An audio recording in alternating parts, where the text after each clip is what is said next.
Hello बच्चों, कैसे हो। आज हम आपके लिए sample paper science class 10 term 1 का जो सीबीएसई ने लॉन्च किया है उसका कंप्लीट सॉल्यूशन और कंप्लीट डिटेल आपके सामने क्वेश्चन सॉल्व किए जाएंगे और हर एक क्वेश्चन का आपको पूरी तरह से एक्सप्रेस किया जाएगा, उसका मीनिंग और उसका एमसीक्यू का रीजन क्यों है। चलिए, बड़े दिनों से आपको था इंतजार, सैंपल पेपर है आपके लिए बिल्कुल तैयार। इस बार जो क्वेश्चन सैंपल पेपर में आए ज्यादातर केस स्टडी के क्वेश्चन और एक्टिविटी के क्वेश्चन ज्यादा हैं, तो इसीलिए please attentive and be careful to solve the question to get maximum marks. ज्यादा से ज्यादा मार्क्स लेने के लिए आपको ज्यादा से ज्यादा प्रैक्टिस करनी होगी। जो जनरल इंस्ट्रक्शन है, द क्वेश्चन पेपर में 3 सेक्शन है, सेक्शन ए, सेक्शन बी और सेक्शन सी। सेक्शन ए में 24 क्वेश्चन है और इसमें आपने करने क्या है 20, और जो आपको मार्क्स मिलेंगे वो पहले 20 क्वेश्चन के मार्क्स मिलेंगे।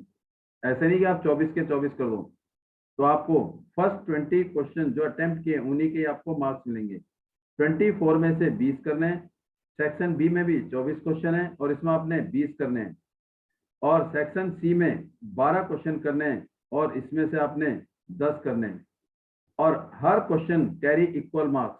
इक्वल मार्क्स का मतलब है कि हर क्वेश्चन के या तो एक एक मार्क्स हैं या हाफ मार्क्स हैं, बट इसमें क्वेश्चन 50 हैं। अदरवाइज जो अदर सब्जेक्ट है उसमें कितने क्वेश्चन है 40 क्वेश्चन है, and 40 question carry 40 marks, 40 marks का ये। लेकिन साइंस में आपके कितने 50 क्वेश्चन है। अब ये 50 क्यों है ये आप सीबीएसई नोटिफिकेशन बता देगी। चलिए हम स्टार्ट करते हैं solution of sample paper science 2021-22 CBSE. Start करने से पहले लाइक शेयर और सब्सक्राइब जरूर कर देना, और जिसने सब्सक्राइब नहीं किया वो सब्सक्राइब जरूर कर दें, और जिसने सब्सक्राइब कर दिया है उसके लिए थैंक यू। चलिए अब स्टार्ट करते हैं। Section A 24 question, 20 question from each section. The first attempt 20 questions would be evaluated. इसने कहा है कि जो आप 24 में से पहले 20 क्वेश्चन करोगे उन पहले 20 क्वेश्चन के आपको मार्क्स मिलेंगे। तो इसका मतलब फर्स्ट 20 क्वेश्चन जो इवैल्यूएट होंगे उन्हीं के आपको मार्क्स मिलेंगे। चलिए first question, Reema took 5 millilitre of lead nitrate. Lead nitrate mean PbNO3, lead nitrate whole twice in a beaker and added approximately 4 milliliter of potassium iodide. Potassium iodide mean Ki to it. तो what will be observed? तो क्या observe आपने किया है। अगर आपने देखा होगा एनसीईआरटी में ये एक्टिविटी गिवन है, और ये एक्टिविटी एनसीईआरटी की चैप्टर 1 में गिवन है, और जरा बहुत इंपॉर्टेंट क्वेश्चन है, बहुत बारी आया हुआ भी है। तो इसने ये कहा है कि अगर रीमा 5 मिलीलीटर लेड नाइट्रेट लेती है जिसका फॉर्मूला PbNO3 होल ट्वाइस है, और जिसको किसके साथ Ki उसमें ऐड कर दिया है, तो क्या ऑब्जर्वेशन हमें नजर आती है। अगर हम देखेंगे ये हमने पोटेशियम आयोडाइड को जैसे हमने लेड नाइट्रेट में डाला तो एक येलो सब्सटेंस बन गया, येलो कंपाउंड बन गया। तो हमारे पास जो कंपाउंड बना वो क्या बना, Pb किसके साथ आ जाएगा आयोडाइड के साथ, तो PbI2 और बचा क्या KNO3, बचा क्या KNO3 मीन पोटेशियम नाइट्रेट, और ये हमारा हो गया lead iodide and potassium nitrate, ये हमारा बैलेंस। तो हमारे पास हमें ऑब्जर्व मिला, क्या मिला, एक येलो सब्सटेंस, और येलो सब्सटेंस जो इंसोल्युबल सब्सटेंस है या हम कहेंगे इसे PPT कहेंगे, वो हमारा लेड आयोडाइड है। क्या हमारा लेड आयोडाइड। इसका मतलब हमें ये ऑब्जर्वेशन पता लगा कि एक येलो कंपाउंड येलो सब्सटेंस बनता है जो क्या है PbI2, और ये जो टाइप ऑफ रिएक्शन है ये हमारा क्या है double displacement reaction, double displacement reaction. अब यहाँ पर ये बताइए कि डबल डिस्प्लेसमेंट रिएक्शन क्यों है।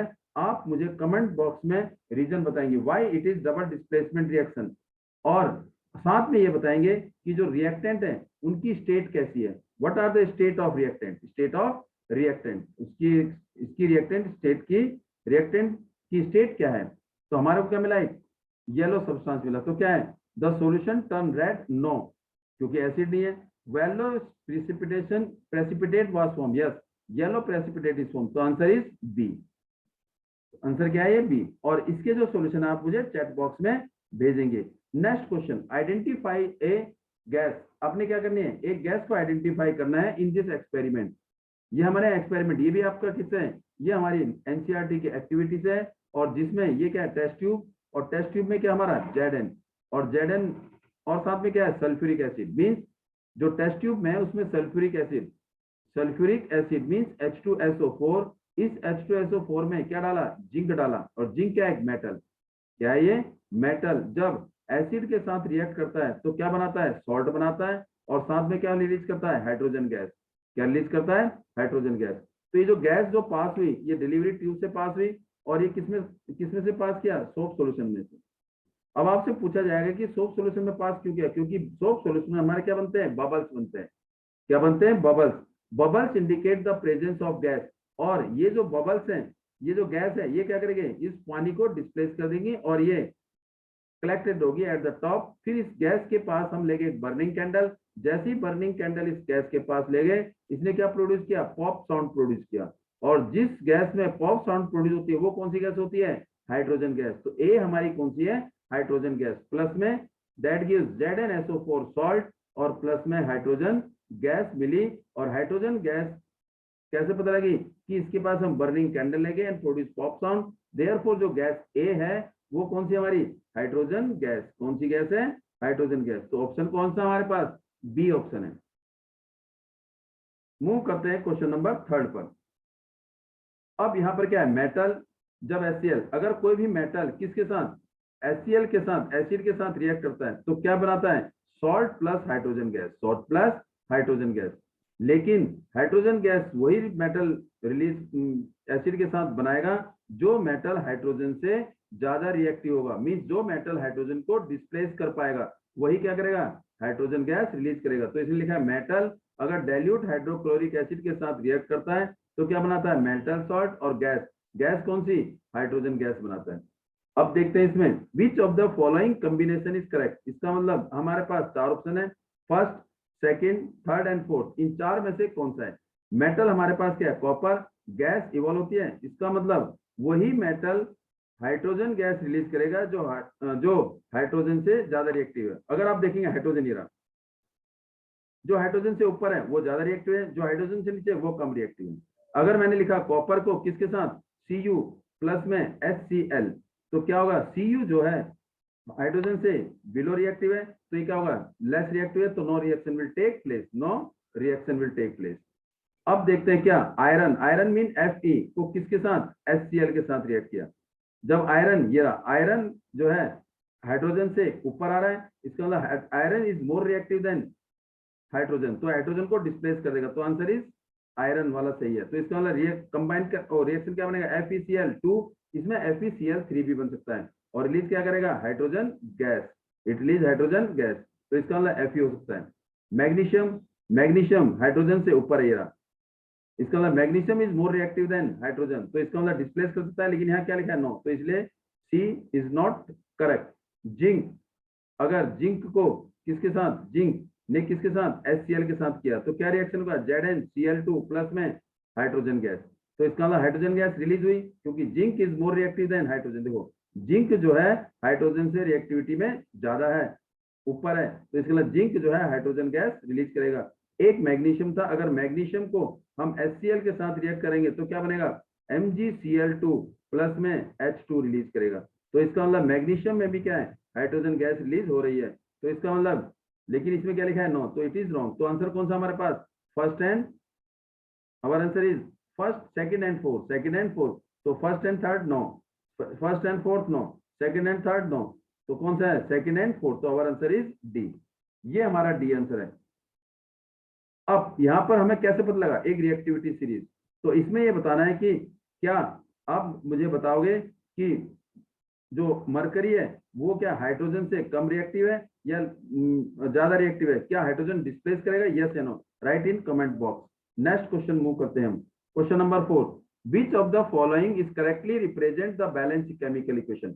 Balance mean mass of the reactant या number of the atom on the reactant side is equal to the number of atom on the product side. Mean reactant side में जितने number of atom है और जितने number of atom product side है दोनों क्या होने चाहिए, सेम होने चाहिए। इन केमिकल इक्वेशन क्या कहते हैं, इसका मतलब symbolic representation of a chemical reaction, symbolic representation short form of a chemical reaction, उसे हम क्या बोलते हैं, केमिकल इक्वेशन। इसका मतलब शॉर्ट फॉर्म या symbolic representation, short form of chemical reaction. Chemical reaction की शॉर्ट फॉर्म या symbolic representation of a chemical reaction is known as chemical equation. Balance chemical equation क्या होते हैं, number of atom on each side same हो जाओ। अब कौन सा है देखते हैं जरा, देखिए यहाँ आयरन 1 और यहाँ आयरन 3, तो इट इज नॉट बैलेंस, तो ये बैलेंस नहीं है, first is not balance. Iron यहाँ पर 3, आयरन यहाँ 3, बैलेंस है आयरन। हाइड्रोजन 4 2 जा 8 और 4 2 जा 8, हाइड्रोजन भी बैलेंस है। ऑक्सीजन यहाँ पर कितने हैं, 4, देखो ऑक्सीजन कितने हैं 4 और यहाँ ऑक्सीजन कितने हैं 4, तो इसका मतलब कौन सा बैलेंस है, थर्ड बैलेंस है। कौन सी इक्वेशन बैलेंस है, थर्ड। कैसे, दोबारा देख लीजिए, देखिए ये हमारे पास क्या है, आयरन 3 और यहाँ पर आयरन कितने हैं 3, आयरन इज बैलेंस। देखिए यहाँ आयरन रिएक्टेंट साइड और हाइड्रोजन और ये ऑक्सीजन, ये कौन सी साइड है, रिएक्टेंट साइड और ये product side. Iron reactant side कितने हैं 3 और हाइड्रोजन आयरन कितने रिएक्टेंट साइड 4 2 जा 8, ऑक्सीजन रिएक्टेंट साइड कितने हैं 4 और प्रोडक्ट साइड में आयरन कितने हैं 3, ऑक्सीजन कितने हैं 4 और हाइड्रोजन कितने हैं 8, तो इसका मतलब बैलेंस है। तो इसका मतलब इक्वेशन सेकंड इज करेक्ट। तो फोर्थ का आंसर है हमारा fourth, B part. The graph below the depict the neutralisation reaction. What is the neutralisation reaction, जब एसिड रिएक्ट करता है किसके साथ, बेस के साथ। When acid react with base form salt and water, so this reaction is not known as neutralization reaction, जिसमें acid base के साथ रिएक्ट करता है तो फॉर्म सॉल्ट एंड वाटर। लेकिन जो सॉल्ट की जो नेचर होती है वो क्या होती है, एसिडिक भी होती है और क्या होती है, बेस भी होती है और क्या होती है, न्यूट्रल भी होती है। अब ये एसिड कब होता है, ये सॉल्ट एसिडिक की नेचर कब होता है, जब एसिड क्या हो, स्ट्रॉन्ग हो और बेस क्या हो, वीक हो। और अगर स्ट्रॉन्ग बेस है तो सॉल्ट न्यूट्रल हो, क्या होगा, बेसिक होगा। अगर एसिड और बेस दोनों स्ट्रॉन्ग हैं या दोनों वीक हैं तब क्या होगा, न्यूट्रल होगा। लेकिन पूछा गया question, the pH of the solution change as we add excess acid to the alkali. Alkali mean base, base में हम क्या जोड़ रहे हैं, एसिड ऐड करेंगे। जब बेस में हम एसिड, एल्कली में हम क्या जोड़ रहे हैं, एसिड। और एल्कली क्या है, स्ट्रॉन्ग बेस। एल्कली क्या है, ये बेस क्या हमारा, यहाँ पर क्या लिखा है, alkali. Alkali mean strong base, इसका मतलब क्या है, स्ट्रॉन्ग बेस, बेस ज्यादा है, मीन्स बेस 40 तक पहुंच रहा है, 14 तक, कितने तक, 14 तक। Which letter is denoted the area of the graph both acid and salt. तो इसका मतलब जो सॉल्ट है उसकी नेचर कैसी होनी चाहिए, एसिडिक होनी चाहिए। मीन्स जो हमारे पास जो एरिया है वो किसका होना चाहिए, एसिड होना चाहिए और साथ में क्या होना चाहिए, सॉल्ट होना चाहिए।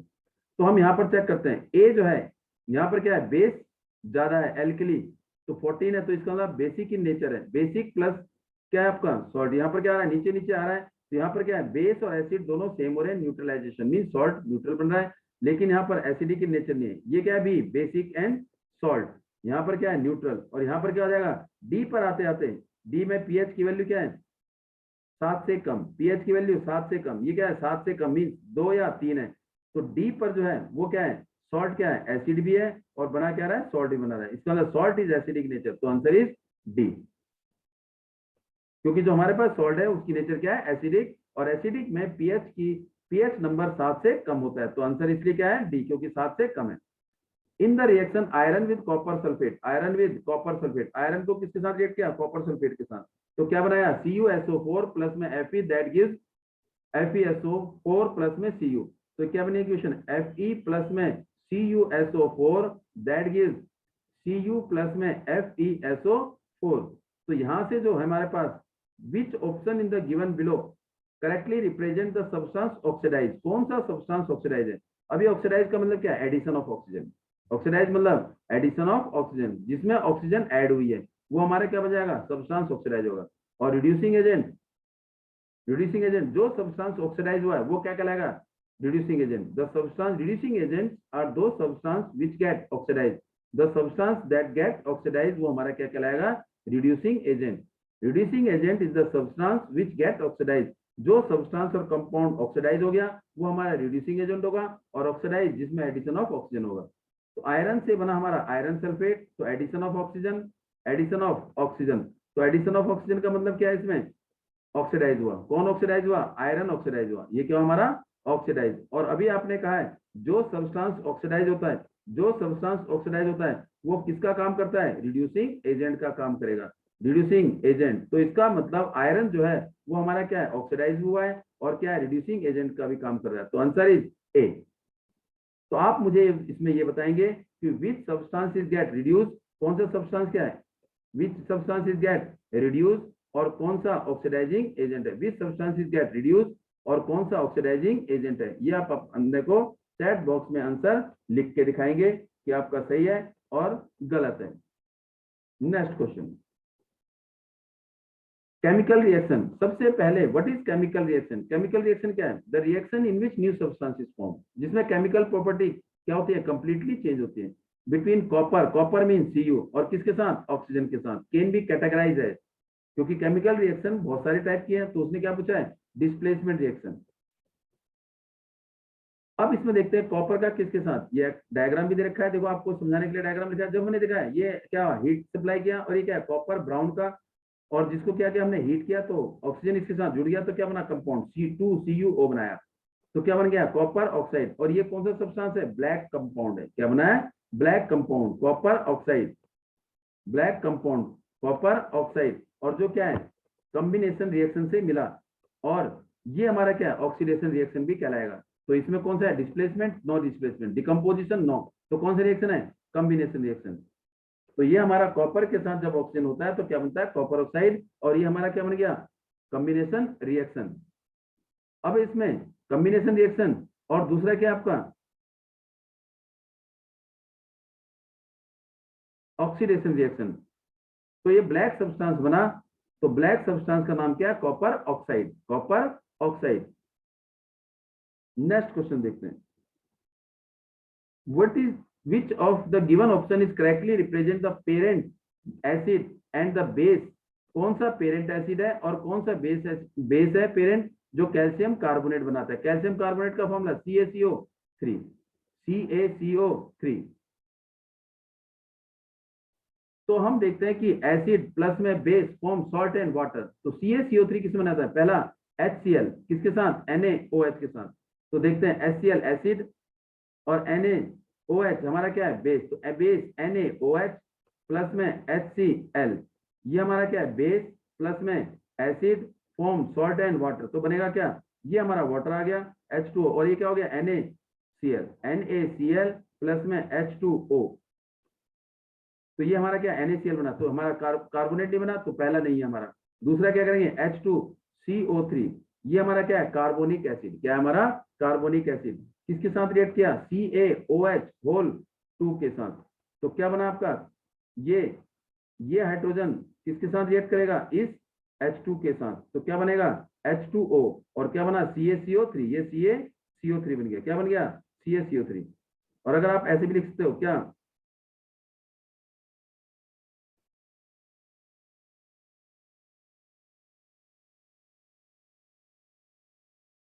अगर मैंने इसको लिख दिया क्या, CaOH होल ट्वाइस प्लस में H2CO3, ये हमारा क्या है, बेस, और ये हमारा क्या है, एसिड, और ये हमारा क्या बना, OH, और ये H दोनों क्या बना देंगे, वाटर बना देंगे। और बचा क्या, CaCO3 प्लस में H2O सॉल्ट एंड वाटर। तो कौन सा एक क्वेश्चन है, आंसर है ऑप्शन इज बी। अब जरा मुझे आप इसका आंसर लिख के देंगे कि ये कौन सा रिएक्शन है, इसका name the type of reaction, इसको बताना है। एक तो टाइप ऑफ रिएक्शन पहला पॉइंट, पहला, और what is the nature of CaCO3, इसकी नेचर क्या होगी, कि एसिडिक है या बेस है या न्यूट्रल है। ये जो हमारे पास कैल्शियम कार्बोनेट बना, इसकी नेचर क्या है, आपने इसकी नेचर भी बतानी है, और विच टाइप ऑफ रिएक्शन, ये कौन सा रिएक्शन कहलाएगा, ये भी आपने बताना है। Next question number 8, how would you protect yourself from the heat generate. Heat generate का मतलब है रिलीज, मीन एक्सोथर्मिक रिएक्शन, जिसमें हीट जनरेट होती है, जिसमें हीट रिलीज होती है, वो क्या कहलाता है, exothermic reaction. Exothermic reaction is the reaction in which heat is release. Heat क्या होती है, रिलीज होती है, उसे हम क्या बोलते हैं, एक्सोथर्मिक रिएक्शन बोलते हैं।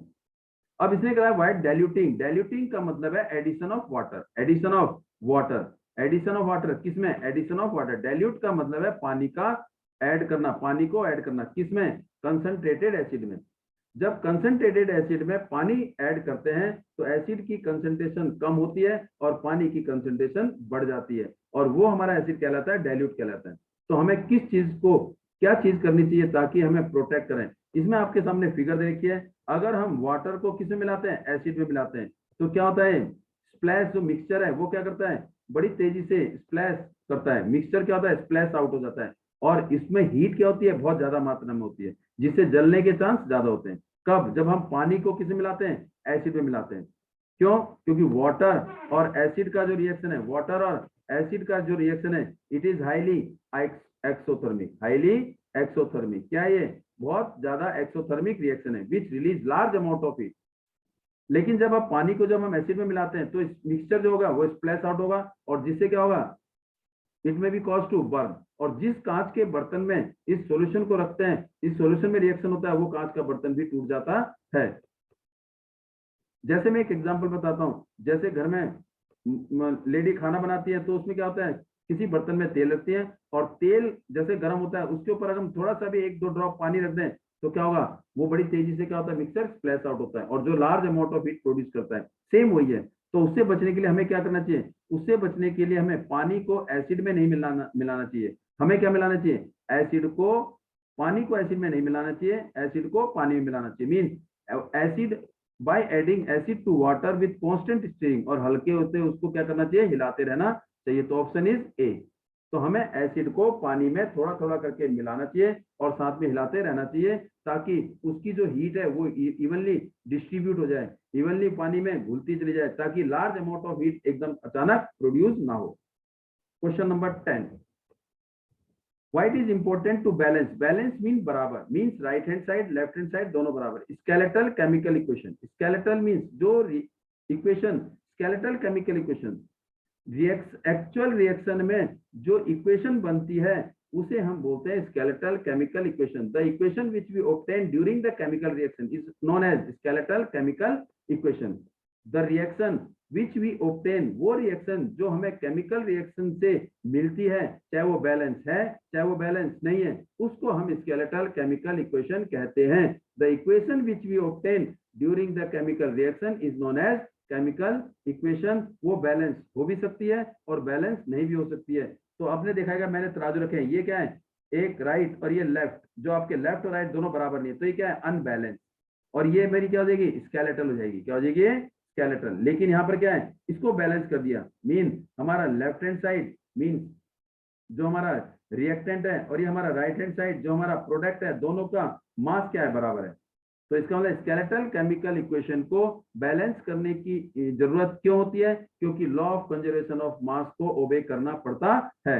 To obey, to follow the law of conservation of mass, जो आपने किसमें पढ़ा है, पहले चैप्टर में पढ़ा है। To verify the law of conservation of mass, देखते हैं कौन सा आंसर है। To verify law of conservation of energy, no. To verify the law of constant proportion, no. To verify the law of conservation mass, yes.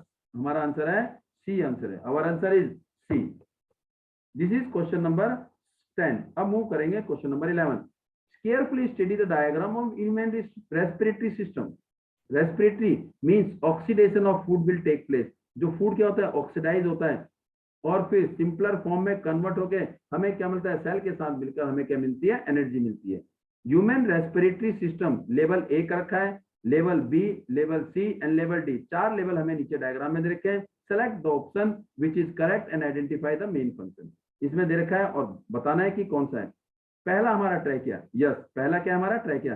Trachea क्या है, is a cartilage ring, जो क्या करती है, कार्टिलेज रिंग, जो क्या नाम है, हमें प्रिवेंट करती है किससे, ट्रैकिया, जो गैस जो हमारे किस में प्रेजेंट होती है, थ्रोट में। तो it is the supported by bony ring, no, cartilage ring में होती है, तो ये हमारा क्या है, गलत है। रिब, दूसरा हमारा क्या है, rib cage. When we breathe out, जब हम सांस को बाहर छोड़ते हैं तो रिब हमारी लिफ्ट होती है, हमारी क्या होती है, लेकिन नहीं होती। जब हम सांस को छोड़ते हैं तो हमारी जो रिब है वो क्या होती है, नीचे की तरफ होती है। लिफ्ट कब होती है, जब हम इनहेल करते हैं। तो इसका मतलब दूसरा भी गलत है। तो एल्वेली क्या है, thin wall balloon like structure है। क्या है, बैलून लाइक, गैप नहीं है, बैलून, एक गुब्बारे की तरह है। एल्वेली क्या है, एक गुब्बारे की तरह है, जिसमें क्या होता है, exchange of gas will take place. It is not a sac like, gap नहीं है, it is a balloon like structure, तो ये भी गलत है। तीसरा भी, तो इसका मतलब diaphragm, it pull up when we breathe in, जब हम क्या करते हैं सांस लेते हैं तो क्या पुल अप होता है, क्या होता है pull up, when it breathe तो क्या होगा पुल अप होता है, तो it is give, it is pull up when we breathe in, जब हम सांस लेते हैं तो क्या ये पुल अप होता है, ये नहीं, इसका आंसर है हमारा C, sac like, it is pull up, diaphragm क्या होता है pull up mean breathe in, तो आंसर इज 4, तो ये हमारा क्या है डायफ्राम इज 4, तो क्या होगा ये पुल अप होगा, ऊपर की तरफ होगा जब हम क्या करेंगे इसे ब्रीथ इन करेंगे, ऊपर की तरफ जाता है, पुल अप ऊपर की तरफ खींचता है। Next, identify the option and indicate the enzyme selected A B and C, तो देखते हैं ए क्या है माउथ, माउथ में, तो माउथ में क्या होगा हमारा, माउथ में हमारा कौन सी एमाइलेज होती है, क्या होती है एमाइलेज, माउथ में हमारा एमाइलेज एंजाइम होता है। फिर इसके बाद दूसरे पे क्या है हमारा स्टमक, स्टमक में पेप्सिन होता है, और तीसरा क्या हमारा है ट्रिप्सिन, जिसका मतलब हमारा क्या एमाइलेज, यहाँ से देखेंगे माउथ, हमारा कौन सा आंसर है ए, हमने A sorry B, answer is B, amylase mouth में, फिर पेप्सिन स्टमक में, और ट्रिप्सिन जो हमारा क्या है इंटेस्टाइन में प्रेजेंट होता है, जो प्रोटीन को ब्रेक करता है। हमारा ऑप्शन नंबर है सी, ये sorry B. Next question move करेंगे, question number 13, opening and closing of the stomatal pore, stomatal pores, stomata क्या है tiny pores present on the surface of leaves, surface of leaves में छोटे छोटे जो pores होते हैं उन्हें हम क्या बोलते हैं स्टोमेटल पोर्स, और जिसमें जो हेल्प क्या करते हैं एक्सचेंज ऑफ गैस, ऑक्सीजन और कार्बन डाइऑक्साइड का अदला बदली, और ये किस पे डिपेंड करता है, इसके फूलने पर और इसके श्रिंक होने पर डिपेंड करता है। जब ये फूलता है या श्रिंक होता है, जब फूलता है तो exchange of gas will take place, जब ये सिकुड़ जाता है तो exchange of gas will not take place.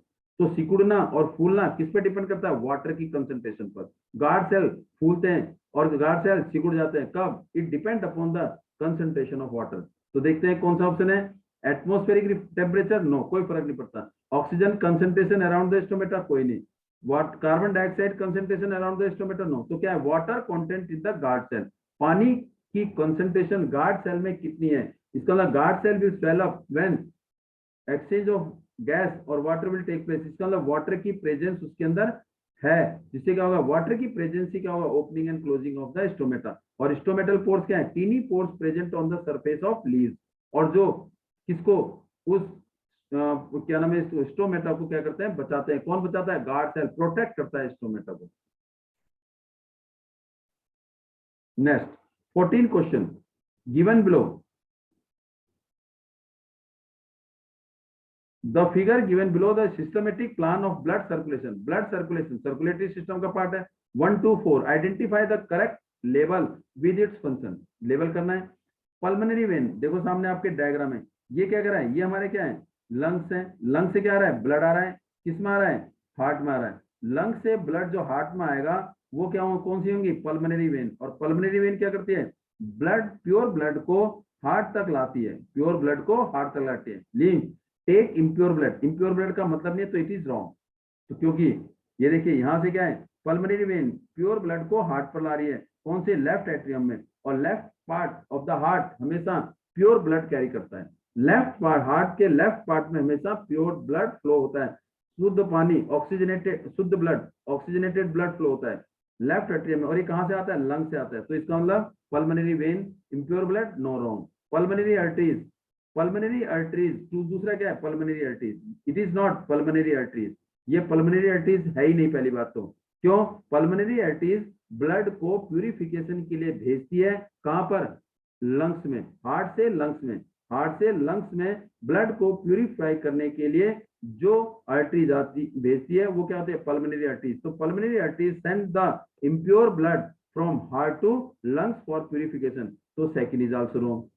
तो देखते हैं third, aorta take the blood from the heart to the body part, aorta ये रहा, और आरोटा क्या है दिस इज द लॉन्गेस्ट या लार्जेस्ट आर्टरीज, जो क्या करती है take the blood from heart to body part, जो क्या करती है हार्ट से body, from blood from heart to body part, heart से बॉडी पार्ट में ले जाती, कौन आरोटा, आरोटा क्या करता है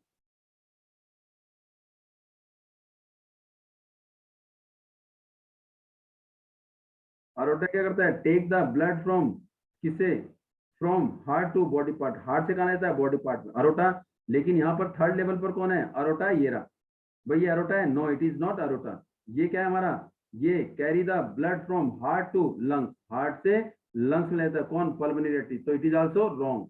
तो हम मूव कर रहे हैं किस पर, अब फोर्थ पर। Vena cava take the blood from body part to right atrium, blood body part से कहां से, राइट अट्रियम में, मींस बॉडी पार्ट से राइट अट्रियम में, मतलब हार्ट के राइट पार्ट में ब्लड लाने का काम कौन करेगा, वीना कावा।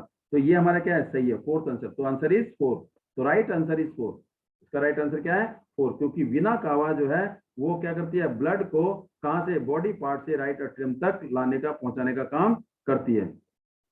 नेक्स्ट क्वेश्चन हमारा क्या है, question number 15, identify the face of the circulation which is represented, face of the circulation देखिए क्या है, in the diagram of heart given below. Heart का डायग्राम देखा है आपको, ये एक्टिविटीज देखिए, लेकिन ये हमने अपनी तरफ से ऐड किया। एरो द इंडिकेटर, ब्लड आया, किसमें आया, देखो ये हमारा कौन सा चैम्बर है, ये हमारा लेफ्ट है, और ये हमारा क्या है, राइट है, ये हमारा क्या है, राइट है।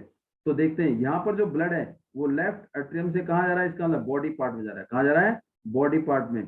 प्योर ब्लड जा रहा है किससे, हार्ट से कहां पर, बॉडी पार्ट में, और यहां पर क्या जा रहा है, फॉर प्यूरिफिकेशन के लिए, किसके लिए, फॉर प्यूरिफिकेशन के लिए, फॉर प्यूरिफिकेशन के। तो देखते हैं इनमें से कौन सा ऑप्शन, ये प्यूरिफिकेशन के लिए ब्लड जा रहा है, और ये क्या जा रहा है, हार्ट से किस में जा रहा है, टू बॉडी पार्ट में, टू बॉडी पार्ट में, oxygenated blood to body part. तो blood is transferred to the right ventricle and left ventricle simultaneously, no, the blood is transferred to the lungs for the oxygenated and pumped to various organ for किसके लिए, simultaneously, yes. यहाँ से क्या जा रहा है blood, यहाँ से ब्लड फॉर प्यूरिफिकेशन के लिए जा रहा है, और यहाँ से क्या जा रहा है, बॉडी पार्ट में। तो आंसर कौन सा हमारा, बी ऑप्शन है। कौन सा आंसर है, बी आंसर है। 15 का क्या है, बी, क्योंकि यहाँ से ब्लड किसके लिए कहा जा रहा है, बॉडी पार्ट में। तो body part pump the various organ पे जा रहा है, और यहाँ पर क्या कर रहा है, फॉर प्यूरिफिकेशन के लिए, किसके लिए, इम्प्योर ब्लड फॉर प्यूरिफिकेशन के लिए, and impure blood for oxygenated to lungs, lungs में जा रहा है किसके लिए, प्यूरिफिकेशन के लिए। तो हमारे पास आंसर क्या है इसका, बी आंसर है। कौन सा ऑप्शन है, बी, क्योंकि यहां से जो ब्लड है वो कहा जा रहा है बॉडी पार्ट में, क्योंकि हमारा क्या लेफ्ट पार्ट है, लेफ्ट पार्ट है, और लेफ्ट वेंट्रिकल से ब्लड कहाँ जाता है, प्योर ब्लड कहाँ जाता है, बॉडी पार्ट में। देखिए लेफ्ट ऑरिकल, लेफ्ट वेंट्रिकल, फिर क्या गया, बॉडी पार्ट में जा रहा है, तो बॉडी पार्ट में जा रहा है। और ये ब्लू पोर्शन, ब्लू ये आ रहा है, तो क्या जा रहा है, बाहर निकल रहा है, लेफ्ट ऑरिकल से कहाँ जा रहा है, फॉर प्यूरिफिकेशन के लिए। तो एक तो लंग्स में जा रहा है ब्लड, और दूसरा बॉडी पार्ट में। तो answer is B, answer is B.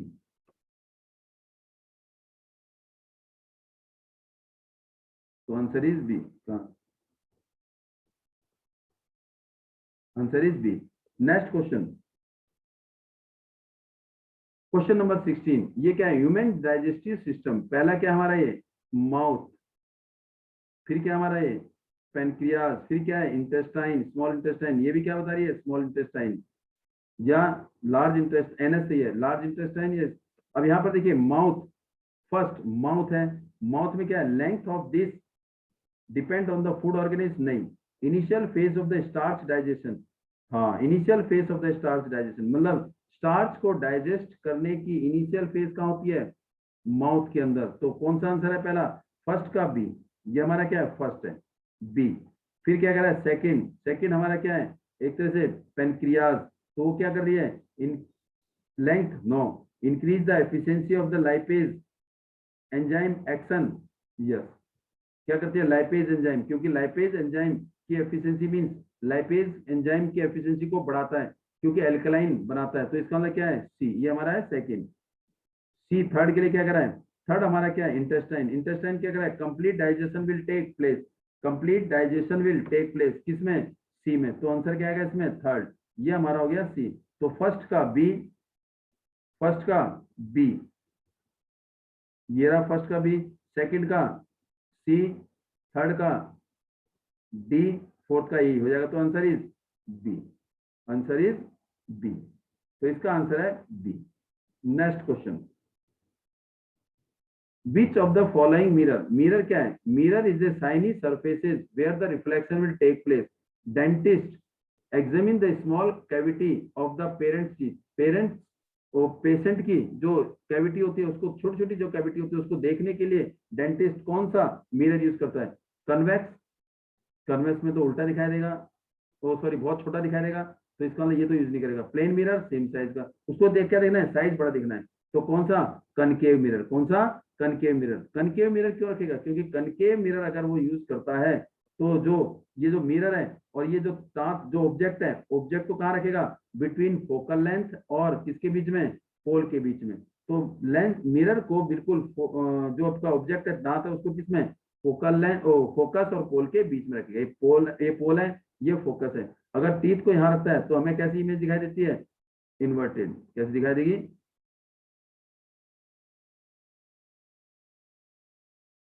ये हमारा कनकेव मिरर है, ये क्या पोल, ये क्या हमारा फोकस, ये क्या ऑब्जेक्ट, ये क्या हमारा ऑब्जेक्ट यहाँ रखा है। तो parallel to principal axis pass through the focus से, फिर दूसरा ऑब्जेक्ट किससे पास होगा, parallel to principal axis pass through the focus. और दूसरा काम किससे करेंगे, दूसरा किससे होगा हमारा, कौन सा मिरर, कनकेव। तो दूसरा क्या होगा हमारा, किससे कर देंगे, पोल से ही कर देंगे। किससे करेंगे, पोल से। तो ये आएगा। तो इमेज कैसे बनेगी, उल्टी बनेगी, सीधी बनेगी, सॉरी सीधी बनेगी और बड़ी बनेगी। तो इसका मतलब ऑब्जेक्ट कहाँ रखेंगे, object is place between focus and pole. Object हमेशा क्या होगा, फोकस एंड पोल के बीच में। तो कौन सा मिरर, इसका मतलब जो दांतों के डॉक्टर हैं, डेंटिस्ट जो है, they use concave mirror to see the patient teeth, या जो कैविटी है उसको देखने के लिए कौन सा मिरर यूज करते हैं, कनकेव मिरर, ताकि साइज कैसा दिखाई दे, बड़ा दिखाई दे। Question number 17। अब करेंगे क्वेश्चन नंबर 18। क्वेश्चन नंबर 18,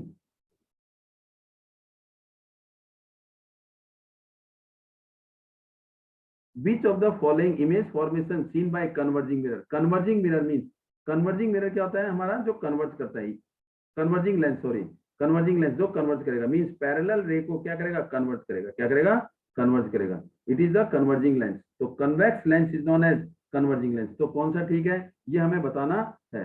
कैसे बताएंगे, अगर ऑब्जेक्ट, ये देखिए ऑब्जेक्ट है, ये क्या है, ट्वाइस ऑफ फोकल लेंथ। कोई भी पैरेलल रे, कोई भी पैरेलल रे क्या होती है, हमेशा फोकस से पास होती है और 2f से पास नहीं होती। रिफ्रैक्शन के बाद f से पास होती है, गलत है। Parallel ray pass through the 2f, it is also wrong. तो पैरेलल रे किससे पास होगी, फोकस से। तो parallel to principal axis pass through the focus, बिल्कुल सही। और दूसरा क्या है, इसको देखते हैं, फिर क्या कर रहा है, दूसरी रे किससे पास करते हैं, optical centre through the focus. दूसरी रे किससे, ऑप्टिकल सेंटर से पास हुई। तो इसका मतलब जब कोई भी पहली रे always pass through the focus after reflection. अगर कोई भी रे पैरेलल है, कोई भी रे, जैसे ये है, ये कन्वेक्स लेंस है, ये हमारा क्या है, प्रिंसिपल एक्सिस, ये ऑब्जेक्ट है। तो पहली रे क्या होगी, पैरेलल टू प्रिंसिपल एक्सिस किससे पास होगी, फोकस से पास होगी। दूसरी रे ऑप्टिकल सेंटर से पास होगी। तो इसका मतलब कौन सी इमेज है हमारी, ये वाली इमेज है, parallel to principal axis pass through the focus, और दूसरा ऑप्टिकल सेंटर से। तो हमारा आंसर क्या है इसमें, सी आंसर है। Answer is C. ये parallel to principal axis pass through the focus, लेकिन फिर ऐसे होगा, और ये पैरेलल टू प्रिंसिपल एक्सिस होती है, और यहाँ पर क्या कर दिया, ऊपर की तरफ कन्वर्ज हो गया। तो इट इज रॉन्ग। तो मूव करेंगे क्वेश्चन नंबर 819 में। विच of the following can make the parallel beam of light when the light from A point source is incident on it. कौन सी रेज जो है पैरेलल जाती है जब किसी मिरर पर वो पड़ती है, तो या लेंस पर है, तो कौन सा, कनकेव मिरर या कन्वेक्स लेंस, कन्वेक्स मिरर या कनकेव लेंस। देखते हैं पहला क्या है, हम कनकेव मिरर करते हैं, ये कनकेव मिरर है।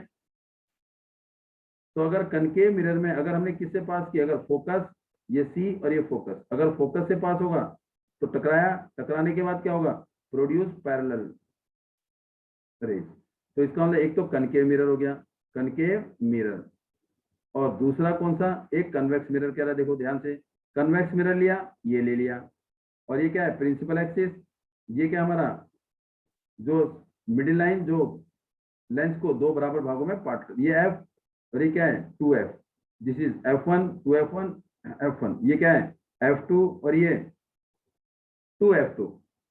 अब क्या करेंगे इसे, पैरेलल किसके, पहले फोकस से पास होगा या ऑप्टिकल सेंटर से। देखिए क्या होगा, कोई भी रे किससे पास होगी, अगर फोकस से पास हो रही है तो टकराई, टकराने के बाद क्या होगा, पैरेलल टू प्रिंसिपल एक्सिस। तो इसका मतलब हमने देखा कि कनकेव में और मिरर में और कन्वेक्स लेंस में, कन्वेक्स लेंस में अगर कोई रे पड़ती है तो क्या होगा, इसका मतलब इंसिडेंट पड़ती है, तो इसका मतलब parallel to the light, parallel beam निकलती है। क्या निकलती है, पैरेलल बीम, किसमें, कन्वेक्स लेंस में और कनकेव मिरर में। तो answer is A, answer is A, concave mirror as well as in convex lens. तो ये हमारा आंसर है क्वेश्चन नंबर 19 का। 23, consider these indices of the refraction. Refractive index, glass का रिफ्रैक्टिव इंडेक्स 1.52, एयर का refractive index 1.003, water का refractive index 1.33। तो सबसे कम रिफ्रैक्टिव इंडेक्स एयर का रिफ्रैक्टिव इंडेक्स 1.003 और वाटर का रिफ्रैक्टिव इंडेक्स 1.333 और ग्लास का रिफ्रैक्टिव इंडेक्स 1.52। तो सबसे ज्यादा रिफ्रैक्टिव इंडेक्स किसका है, सबसे कम किसका है, एयर का, और सबसे ज्यादा ग्लास का। तो क्वेश्चन क्या पूछ रहा है, on the basis of the refractive index 3 material arrange the speed of light through them in decreasing order. Speed of light किस में करनी है, डिक्रीजिंग ऑर्डर में। तो अगर स्पीड ऑफ लाइट और दूसरा क्या है, रिफ्रैक्टिव इंडेक्स। अगर रिफ्रैक्टिव इंडेक्स ज्यादा है तो डेंसिटी ज्यादा है, तो स्पीड ऑफ लाइट क्या हो जाएगी, कम हो जाएगी। अगर रिफ्रैक्टिव इंडेक्स कम है तो डेंसिटी क्या है, ज्यादा है। ऑप्टिकल डेंसिटी क्या है, कम है। तो इसका मतलब स्पीड ऑफ लाइट क्या हो जाएगी, ज्यादा हो जाएगी। Refractive index mean optical density of medium is high, particle are close to each other, जिससे लाइट को जाने में, टकराने में, ट्रैफिक से गुजरना पड़ेगा, बड़ी प्रॉब्लम आएगी। तो स्पीड ऑफ लाइट क्या हो जाएगी, कम हो जाएगी। More refractive index, less speed of light, less refractive index and more speed of light, they are inversely proportional to each other. तो इसका मतलब सबसे ज्यादा स्पीड ऑफ लाइट किसमें होगी, एयर में, सबसे ज्यादा एयर में, उससे कम वाटर में, और सबसे कम स्पीड ऑफ लाइट किसमें होगी, ग्लास में। तो हमने किसमें लिखना है, डिक्रीजिंग ऑर्डर में। डिक्रीजिंग मीन बड़े से छोटा, ऐसे डिक्रीजिंग ऑर्डर में लिखना है। तो सबसे ज्यादा स्पीड ऑफ लाइट एयर में, देखते हैं कहां पर है। Speed of light in water, no. B में speed of light in glass, no. C में speed of light in air, yes. Speed of light in air is greater than speed of light in water, is greater than speed of light in glass. तो answer is C, answer है हमारा। Answer क्या है, C. This is the question number 20। Move करेंगे question number 21।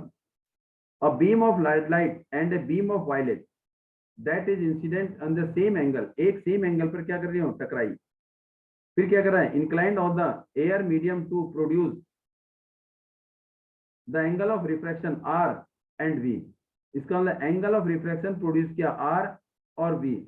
Are किसके लिए, red के लिए, रेड बीम ऑफ लाइट के लिए, और वी किसके लिए, वायलेट के लिए। ये क्या है, angle of refraction, angle of which of the following is correct, which of the following is correct, इनमें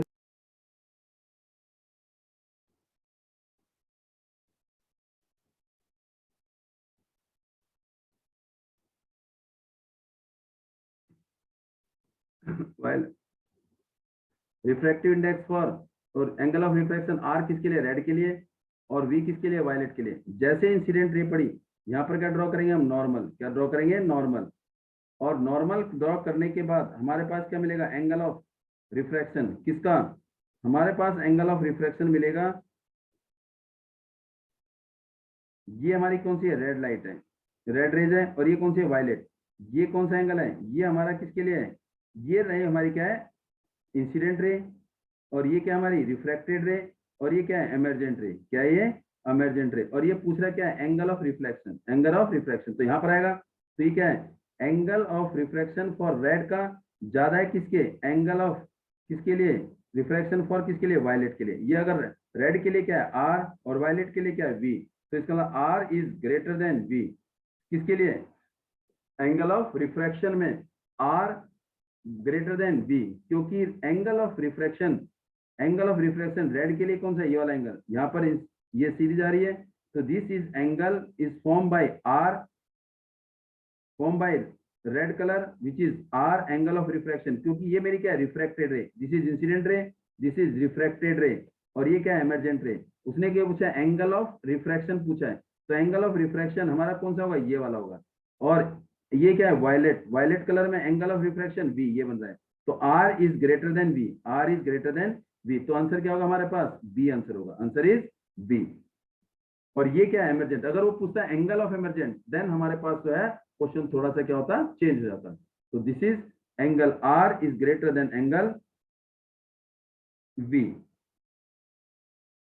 मूव करते हैं क्वेश्चन नंबर किस पर, 22 पर। Examine the above figure which is of the following option, कौन सा ऑप्शन ठीक है। One small box in the figure is equal to 1 centimetre, एक स्मॉल बॉक्स 1 सेंटीमीटर, मीन्स यहाँ से 1, ये 2 और ये 3, ये 4, ये 5 और ये 6, ये मेरे पास है। एक बॉक्स अगर 1 सेंटीमीटर के बराबर है तो कितने हो गए, 6। तो फोकस कहाँ है, 3। फोकस कहाँ पर है, 3। कौन सी side, left side, opposite side of the light ये है, तो opposite side of the light. तो एफ क्या हो गया हमारे पास, -3 centimetre, -3 centimetre. Focal length is -3, radius of curvature is -6 centimetre. तो क्वेश्चन क्या कह रहा है, देखते हैं कौन सा। The mirror has focal length is -6, no. The mirror has focal length is -3, yes right, and will produce the image of magnification -1। क्या मैग्निफिकेशन -1 है, फोकल लेंथ तो -3 है, मैग्निफिकेशन -1 है। चेक करते हैं, ऑब्जेक्ट कहाँ रखा है, सी पर। जब ऑब्जेक्ट सी पर रखते हैं तो क्या होगा, parallel to principal axis, pass through the focus. किससे पास होती है, फोकस से पास होती है। फिर किससे पास होगा, फोकस से या किससे, पोल से। तो हम किससे कर रहे हैं, फोकस से पास करते हैं, किससे, फोकस से। अब क्या होगा, parallel to principal axis, parallel to principal axis. तो कहां बन रही है, सी पर ही बन रहा है। कहां पर बन रही है, सी पर। तो इट मीन ये हमारी क्या है, हाइट ऑफ ऑब्जेक्ट, और ये क्या, हाइट ऑफ इमेज।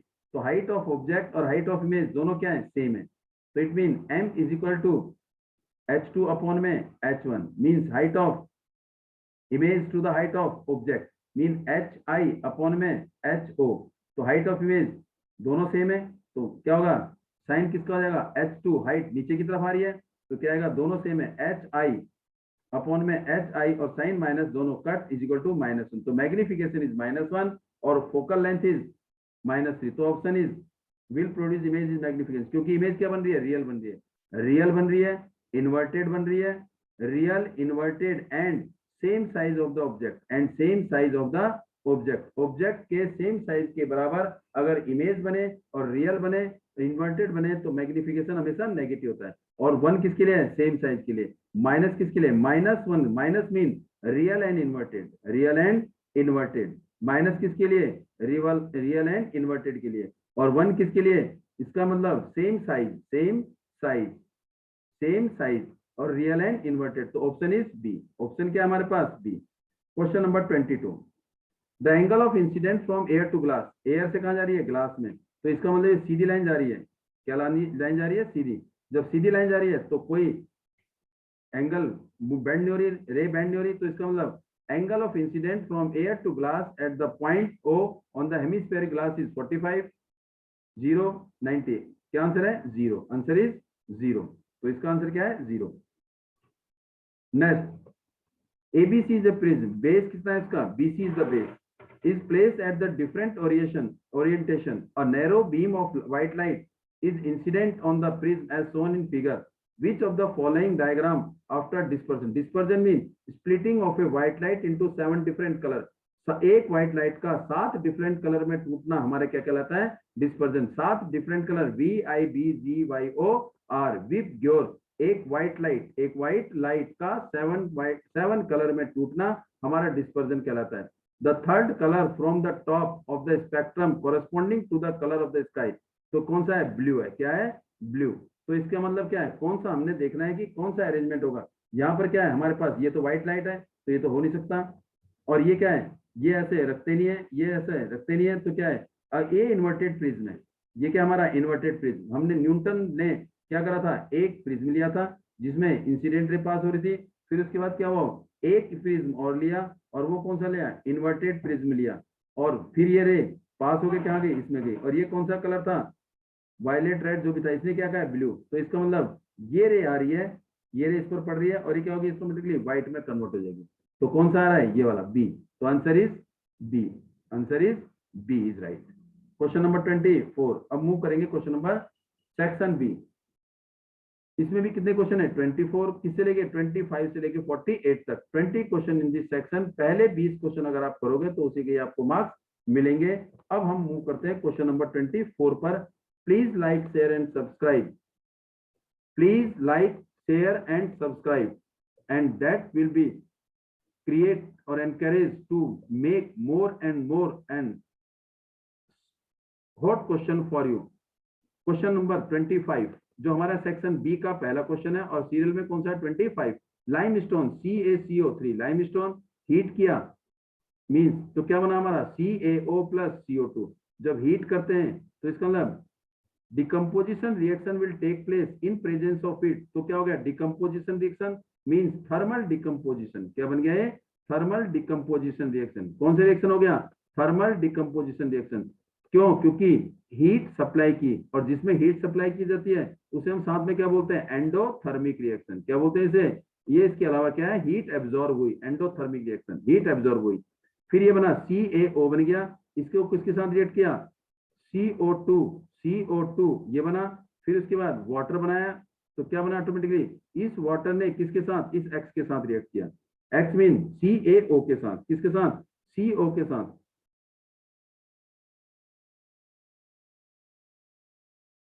CaO ये X क्या है CaO ने किसके साथ किया वाटर के साथ रिएक्ट किया तो क्या बनाया CaOH whole twice and releasing large amount of heat. क्या रिलीज की लार्ज अमाउंट ऑफ हीट। जब large amount of heat release हो गई है स्लैक लाइन बनाया तो large amount of heat CaOH whole twice बनाया स्लैक लाइन और ये क्या है CaO। तो large amount of heat mean exothermic reaction और टेम्परेचर बढ़ गया तो एक्सोथर्मिक रिएक्शन। तो पहला क्या है एंडोथर्मिक फिर एक्सोथर्मिक। देखिए ए में no B yes endothermic and ये नहीं है C exo endothermic and exothermic. तो answer is C answer is पहले में एंडोथर्मिक और दूसरे में exothermic. C is the right answer. In which here the concentration of the hydrogen ion की कंसंट्रेशन ज्यादा होना मीन पीएच लेस। जब पीएच कम होगा इसका मतलब पीएच नंबर और hydrogen ion concentration more pH less ion concentration और less pH more hydrogen ion concentration. जितना पीएच नंबर कम होगा उतना हाइड्रोजन आयन कंसंट्रेशन ज्यादा होगा और जितना हाइड्रोजन आयन कंसंट्रेशन ज्यादा होगा उतना एसिडिक कैरेक्टर का होगा। जैसे 0 से लेके 7 तक हमारा क्या होता है एसिड इन कैरेक्टर। तो 0 हमारा एसिड कैरेक्टर ज्यादा होगा मोर एसिडिक होगा स्ट्रॉन्गेस्ट होगा। क्यों क्योंकि पीएच कम है हाइड्रोजन आयन कंसंट्रेशन ज्यादा है। तो इसमें कौन सा है 2002 2008 2011 या 2005 सबसे कम यहाँ पर है। तो ये कौन सा है 2002 में पीएच नंबर देखो पीएच वैल्यू सबसे कम कहाँ है 2002 में। तो आंसर इज 2002। तो answer is 2002। Question number 7 sorry the diagram show the reaction between metal and dilute acid. Metal को किसके साथ रिएक्ट किया डाइल्यूट एसिड के साथ। तो क्या रिलीज करा सॉल्ट प्लस हाइड्रोजन गैस। लेकिन इसमें कौन है मैग्नीशियम ने HCl के साथ रिएक्ट किया तो क्या बनाया MgCl2 प्लस में हाइड्रोजन गैस। और ये जो हाइड्रोजन गैस है ये क्या होती है इसमें जो गैस है जो मैग्नीशियम जब HCl के साथ रिएक्ट करता है तो हाइड्रोजन गैस रिलीज होती है। लेकिन साथ में जो हाइड्रोजन गैस जब रिलीज होती है बबल की फॉर्म में जिसमें मैग्नीशियम के बबल्स की फॉर्म में बनते हैं। क्या होते हैं हाइड्रोजन गैस बबल की फॉर्म में बनती है कंप्लीटली एकदम गैस में कन्वर्ट नहीं होती क्योंकि लेस रिएक्टिव है। तो ये कौन सा है magnesium is lighter than HCl। No magnesium react with HCl produce hydrogen gas ठीक है विच हेल्प इन फ्लोटिंग जो क्या करती है फ्लोट में हेल्प करती है। किसको मैग्नीशियम जो है वो फ्लोट होते हैं on the surface of the gas के बबल्स में फॉर्म होकर सरफेस पर फ्लोट होते हैं। तो कौन सा आंसर है बी। तो ये बी आंसर है। देखो ये फ्लोट हो रहा है क्या हो रहा है फ्लोट हो रहा है बी। क्वेश्चन नंबर हमारा next 28 the given below information A B C D 4 है। अब इसमें 4 क्या कह रहा है identify the ionic compound. Ionic compound क्या होते हैं जिसमें transfer of electron will take place. Transfer of electron क्या होता है transfer of electron will take place इलेक्ट्रॉनों का ट्रांसफर होता है। और दूसरा आयनिक कंपाउंड का मेल्टिंग पॉइंट ज्यादा होता है और सॉलिड में वो कंडक्ट नहीं करते they do not conduct electricity in solid. और वो कंडक्ट किसमें करते हैं या तो लिक्विड स्टेट में या मोल्टन स्टेट में आइदर इन लिक्विड स्टेट और मोल्टन स्टेट में they conduct electricity either in molten state और इन लिक्विड स्टेट। तो क्या है इसमें देखिए ध्यान से सब्सटेंस ए हाई मेल्टिंग पॉइंट नो ए तो है ही नहीं क्योंकि मेल्टिंग पॉइंट कम है। अच्छा बी में मेल्टिंग पॉइंट ज्यादा है राइट। क्या सॉलिड में पुअर है yes do not conduct in solid state. क्या लिक्विड स्टेट में कंडक्ट इलेक्ट्रिसिटी यस। तो B high melting point right poor conductivity in solid yes and liquid में क्या कंडक्टिविटी करते हैं यस। हमने पढ़ा है कि ionic compound have high melting point, दोनों सही है। और सॉलिड में they do not conduct electricity, they conduct electricity in only in molten state. तो आंसर इज बी और सी। तो ऑप्शन क्या है हमारे पास? बी ऑप्शन है। क्या ऑप्शन है? बी ऑप्शन है। And move to question number 29। Vinay observe the stain of curry. NCERT का क्वेश्चन है अगेन। करी, जब करी किसी कपड़े पर पड़ जाती है तो कैसे कलर हो जाता है? येलो कलर होता है। क्या होता है? Yellow colour. On a white shirt become reddish brown, yellow colour, और वो क्या हो जाता है? रेडिश ब्राउन हो जाता है। क्या होता है? Reddish brown. अगर आपने पढ़ा है अगर एनसीईआरटी में, तो रेडिश ब्राउन कब होता है? जो हमारा करी है वो येलो कलर की होती है, जो एसिडिक नेचर की होती है। एसिड में जो हमारा टर्मरिक है वो येलो कलर शो करता है, लेकिन वो ब्राउन कलर में कन्वर्ट होता है जब हमने उसमें साबुन यूज किया। जब हमने क्या किया? साबुन यूज किया, तो कलर क्या हो गया? ब्राउन हो गया। When soap is scrubbed on it, इसका मतलब येलो एसिडिक, और जैसे ही हमने साबुन यूज किया तो येलो कलर किसमें हो गया? रेडिश ब्राउन में। क्यों? But it turn yellow again when shirt is wash with the plenty of water. फिर इस रेडिश ब्राउन जब वो कलर हो गया था साबुन लगा के, फिर उसको हमने अच्छी तरह से धोया, फिर उसको क्या हो गया? दोबारा येलो में कन्वर्ट हो गया। क्यों कन्वर्ट हो गया? क्योंकि सारा का सारा जो साबुन था वो सारा का सारा साबुन हट गया, और फिर वो दोबारा जो बच्चा कुछ येलो कलर है वो नजर आ गया। तो इससे क्या पता लगा? इसका पता ये लग गया कि जो येलो है दैट इज, जो येलो कलर है it indicate the acidic in nature, और रेडिश ब्राउन, इसका मतलब टर्मरिक जो है रेडिश ब्राउन कलर होता है किसके? जब बेस के साथ रिएक्ट करता है। और ये रेडिश ब्राउन कब हुआ? जब साबुन यूज किया। तो साबुन किस का नेचर कैसा है? Base in nature. साबुन का नेचर कैसा है? Basic in nature. तो क्या क्वेश्चन है इसका? देखिए, soap is acidic in nature? No, acidic तो है नहीं। Soap is basic in nature? Right. Turmeric is a natural, turmeric हल्दी ये हमारी नेचुरल इंडिकेटर है, जो क्या करती है? रेडिश टिंग ब्राउन किसके साथ? बेस के साथ हल्का सा रेडिश कलर बनाती है। टर्मरिक येलो कलर एसिड के साथ, और रेडिश कलर किसके साथ? बेस के साथ। तो कौन सा आंसर है?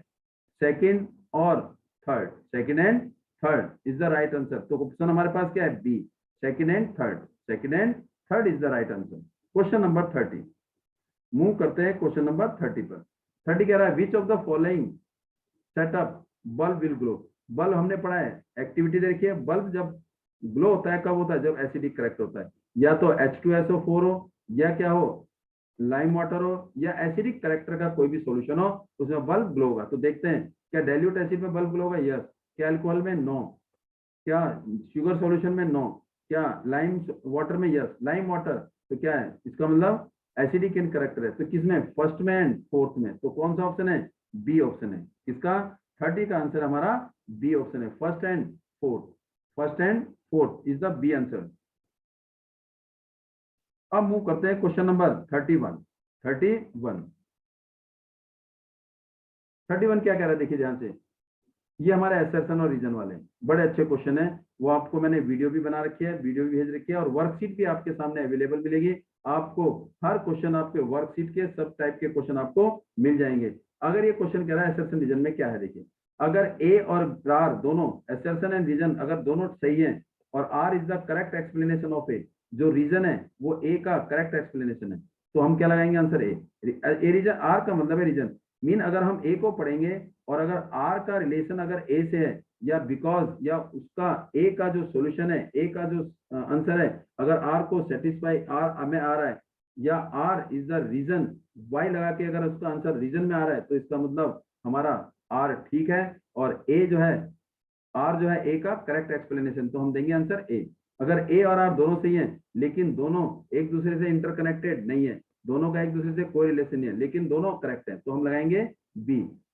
और अगर ए सही है आर गलत है, तो हम लगाएंगे सी, और ए गलत है और आर सही है, हम लगाएंगे डी। असर्शन सही है। अब हम मूव करते हैं क्वेश्चन नंबर, असर्शन रीजन के बड़े अच्छे क्वेश्चन है और थोड़े इंटरेस्टेड है। चलिए पढ़ते हैं 31 question. Fresh milk which in which the baking soda add. Baking soda base है, जिस जो क्या आता है? एंटासिड का काम करता है, और जिसका फॉर्मूला क्या होता है? NaCO3। बेस एंटासिड जो एसिड की कंसंट्रेशन को कम करता है। जब एसिड की कंसंट्रेशन, बेस जो एसिड की कंसंट्रेशन को कम करेगा तो पीएच बढ़ेगा। इसका मतलब एसिड की कंसंट्रेशन का कम, तो पीएच इंक्रीज होगा। पीएच क्या होगा? इंक्रीज होगा। तो इसका मतलब take longer time to set the curd. Yes, क्योंकि पीएच इंक्रीज होगा, तो इसका मतलब बेकिंग सोडा मिलाने पर जो दूध है वो दही में बदलने में काफी टाइम लगाएगा। तो इसका मतलब ए इज राइट, ए हमारा क्या है, बिल्कुल सही है, ए इज करेक्ट। तो ए करेक्ट है, तो क्या करें इसके बाद, तो बी क्या है, baking soda decrease the pH of the fresh milk below C, नहीं, बेकिंग सोडा कभी भी पीएच की वैल्यू कम नहीं करता, पीएच की वैल्यू बढ़ाता है। तो इसका मतलब रीजन इज गलत, असर्शन इज राइट। तो इसका आंसर क्या आएगा, एक सही था हमारा और रीजन गलत है, तो answer is C. Answer is 31 का क्या है, सी आंसर। ए ट्रू और रीजन फॉल्स, तो इसका मतलब क्या है हमारा answer C. assertion decomposition reaction means splitting of a single substance into two or more substance. Decomposition of vegetable matter into compost is endothermic, ये एंडोथर्मिक नहीं है, क्यों, क्योंकि इसमें हीट रिलीज होती है। हीट क्या होती है, रिलीज होती है। जब हीट रिलीज हो रही है तो इसका मतलब एक्सोथर्मिक है, क्या है ये, एक्सोथर्मिक। तो इसका मतलब assertion is wrong. Decomposition reaction involve breakdown of a single reactant into simpler product. Yes, क्योंकि ब्रेकडाउन होता है, तो इसका मतलब एक फॉल्स आर करेक्ट। तो आंसर इज डी। आंसर क्या है इसका, D. Answer is D. Move to question number 33। Assertion, resin जो पाउडर बन जाता है पेड़ में, जब पेड़ क्या होता है, ग्रो ओल्ड, तो उसमें रेजिन बनने लगते हैं, उसमें गम बनने लगते हैं। Store in old xylem in the plant. Yes, resin और गम हमेशा जाइलम के ओल्ड पार्ट में प्रेजेंट होते हैं। Yes right. क्या रेजिन और gum facilitate the transport of water mineral molecule, no, क्योंकि रेजिन और गम का ट्रांसपोर्ट ऑफ वाटर से कोई मतलब नहीं है। ट्रांसपोर्ट और ऑफ वाटर का मतलब केवल जाइलम टिश्यू से, जाइलम कंडक्टिंग टिश्यू से, और किसी से कोई मतलब नहीं है। यहाँ पर क्या कह रहा है, गम और रेजिन क्या ट्रांसपोर्ट करने में हेल्प करते हैं, नो, जाइलम टिश्यू ही हेल्प करता है।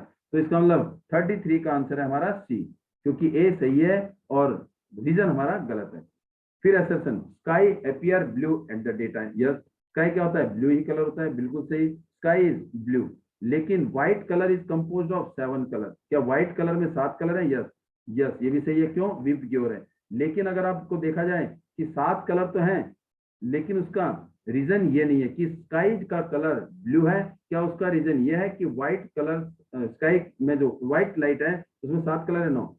इसका रीजन कि स्काई का कलर ब्लू है ये नहीं है, लेकिन 7 कलर होते हैं, but this is not the reason of assertion. तो ब्लू ए सही है, आर सही है, लेकिन R is not the correct explanation of A. तो इसका मतलब इसका आंसर ए नहीं है, बी है। तो आंसर इज बी। 34 का आंसर है बी। अब मूव करेंगे 35। Move to 35।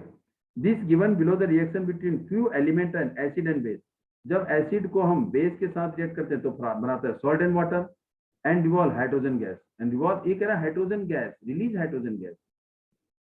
इसका मतलब few element, table is give reaction few element, oh sorry few element. इसका मतलब एसिड के साथ एलिमेंट को रिएक्ट किया, एलिमेंट हो सकता है मेटल, तो मेटल ले लिया, तो रिलीज, या नॉन मेटल भी हो सकता है, तो क्या रिलीज कर रहा है, सॉल्ट और हाइड्रोजन गैस, हाइड्रोजन गैस। फिर क्या कर रहा है, मेटल के साथ फिर बेस भी कर रहा है, तो हाइड्रोजन गैस। उसने कह रहा है which of the following is amphoteric oxide. Amphoteric oxide क्या होते हैं, which react with acid as well as base. जो एसिड और बेस दोनों के साथ रिएक्ट करते हैं उसे हम क्या बोलते हैं, एम्फोट्रिक ऑक्साइड। और आपने पढ़ा है एम्फोट्रिक ऑक्साइड हमारे सिलेबस में 2 हैं, एक हमारा Al2O3 और एक क्या है, ZNO। ये 2 एम्फोट्रिक ऑक्साइड हैं जो एसिड और बेस दोनों के साथ रिएक्ट करते हैं। तो इसने बोला है कि कौन सा एलिमेंट एम्फोट्रिक ऑक्साइड है। एम्फोट्रिक ऑक्साइड कौन सा होगा, जो एसिड के साथ भी रिएक्ट करेगा और जो बेस के साथ भी रिएक्ट करेगा। तो कौन सा आंसर है, एसिड के साथ रिएक्ट कर रहा है, बेस के साथ, तो बी। और एसिड के साथ नो, बेस के साथ नहीं दे रखा, नो, एसिड के साथ भी और बेस के साथ भी, तो कौन सा है, बी एंड डी, जो दोनों के साथ रिएक्ट कर रहा है, एसिड और बेस के साथ।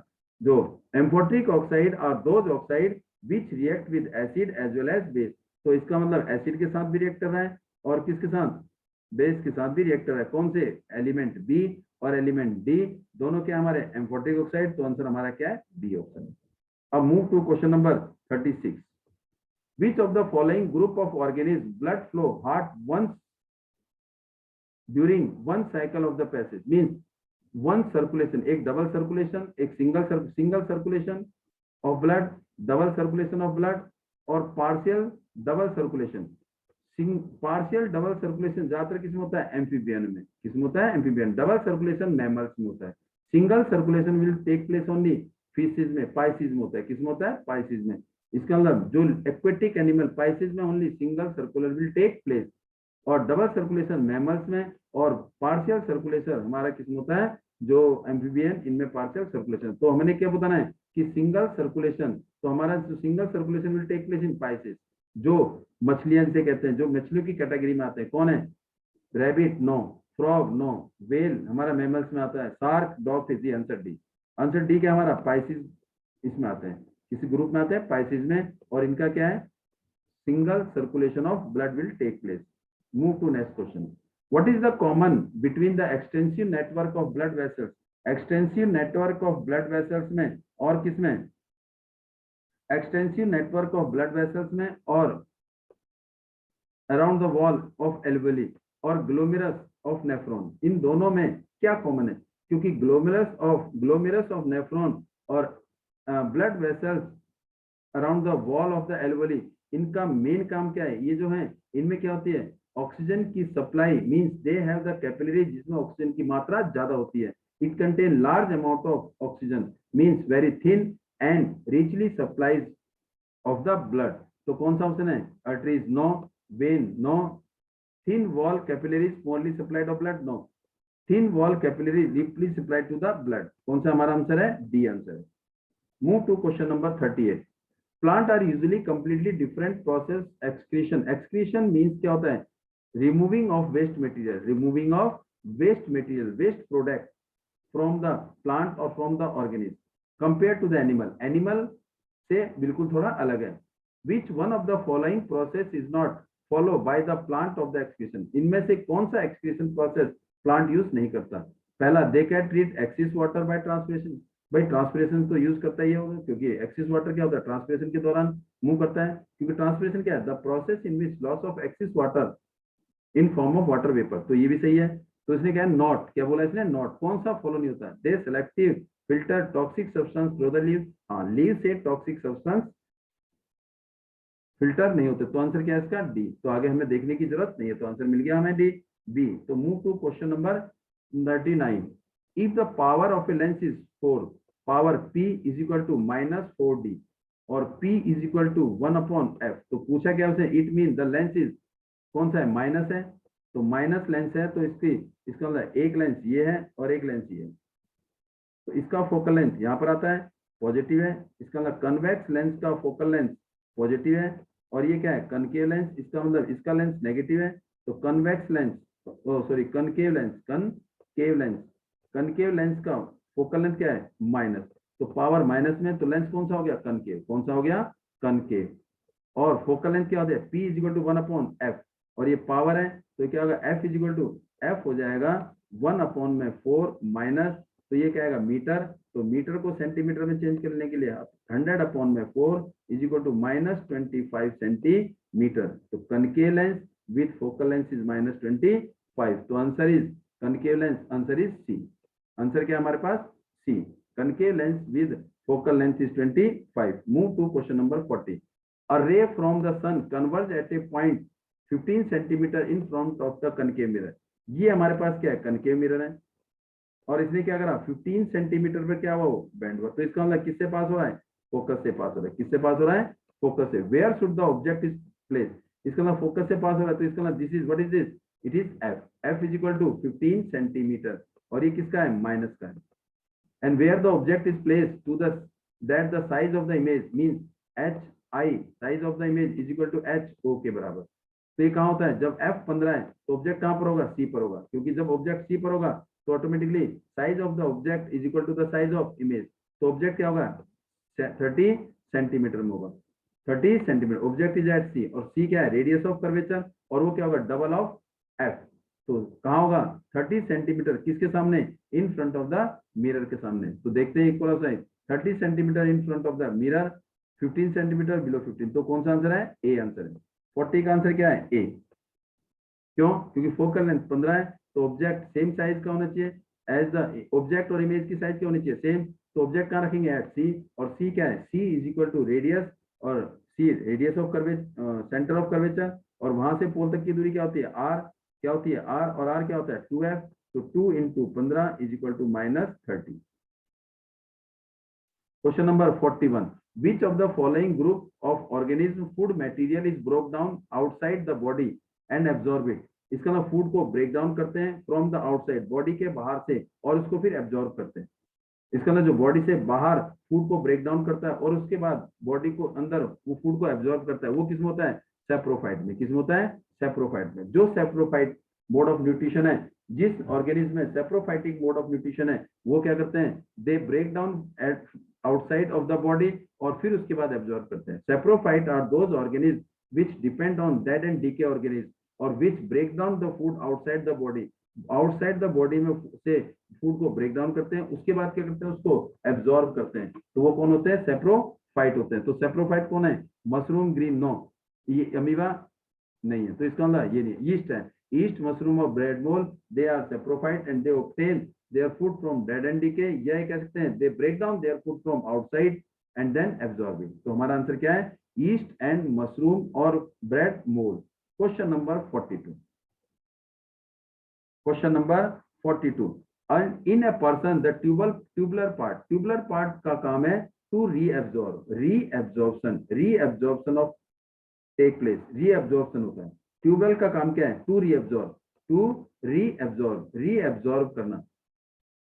इज नॉट फंक्शनिंग, अगर रीएब्जॉर्प्शन काम करना बंद कर देगा तो इसका मतलब जो न्यूट्रिएंट है, जो वाटर, जो यूजेबल सब्सटेंस है, वो एब्जॉर्ब नहीं होगा। एब्जॉर्ब नहीं होगा तो यूरिन के साथ ही मिल जाएगा, और यूरिन के साथ भी ही जो यूजेबल सब्सटेंस है, यूजेबल मटेरियल है, वो भी क्या होंगे? एक्सक्रीट हो जाएंगे। तो इसका मतलब जो यूरिन होगा उसमें एसिड की कंसेंट्रेशन कम होगी और पानी की मात्रा और अदर यूजफुल सब्सटेंस की मात्रा ज्यादा होगी। तो कब? जब वो हमारा ट्यूबुलर क्या होगा? हमारा रीअब्जॉर्प्शन जो काम करता है ट्यूबुलर, अगर वो काम करना बंद कर देगा, अगर वो क्या करेगा? काम करना बंद कर देगा। तो what will be the effect of the urine formation? Urine formation आपने खुद ही बता दिया, रीअब्जॉर्प्शन नहीं होगा तो इसका मतलब जो यूरिन होगा वो एसिडिक ज्यादा नहीं होगा, यूरिया ज्यादा नहीं होगा, यूरिक ज्यादा नहीं होगा, पानी की मात्रा ज्यादा होगी, यूजफुल मटेरियल की मात्रा ज्यादा होगी।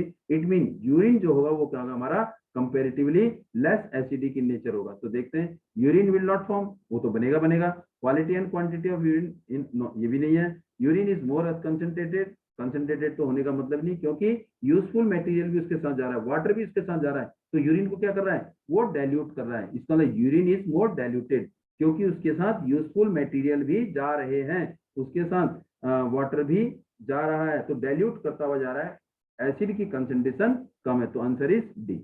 Question number 42। अब मूव करेंगे question number 43। If the real image of a candle is form by lens is 3 time. Real image, और कौन कह रहा है? लेंस, तो कन्वेक्स लेंस हो गया। इसका मतलब लेंस कौन सा है? Convex lens. और कन्वेक्स लेंस की फोकल लेंथ क्या होती है? पॉजिटिव होती है। Is 3 time then the size of the flame. Flame क्या हमारा? ऑब्जेक्ट। ऑब्जेक्ट के साइज से इमेज का साइज क्या है? 3 टाइम। एम क्या हो गया हमारे पास? 3, और रियल है तो माइनस आएगा। M is -3 and the distance between the lens and the image, ये मेरे पास क्या है? कन्वेक्स लेंस है। और इसने क्या क्या? लेंस और इमेज के बीच का डिस्टेंस कितना है? लेंस और इमेज के बीच का डिस्टेंस कितना है? 80। तो v कितना हो गया? 80 centimetre. v is equal to 80 centimetre. कौन सा 80? Plus 80। And what is the distance of the candle? U पूछना है। क्या पूछना है? यू। तो निकाल दीजिए, तो क्या आएगा? हमें पता है m is equal to V upon में यू। लेंस में प्लस होता है, तो m कितना है? -3 v अपॉन में u। और क्या करेंगे? Cross multiply. हमें निकालना है क्या है? u निकालना है। क्या निकालना है? u। तो क्या करेंगे? u is equal to v upon में -3, तो u is equal to 80 upon में 3, और ये क्या आएगा? माइनस, तो क्या आएगा? u is equal to -80 upon में 3 centimetre. Answer is D. Question number 44।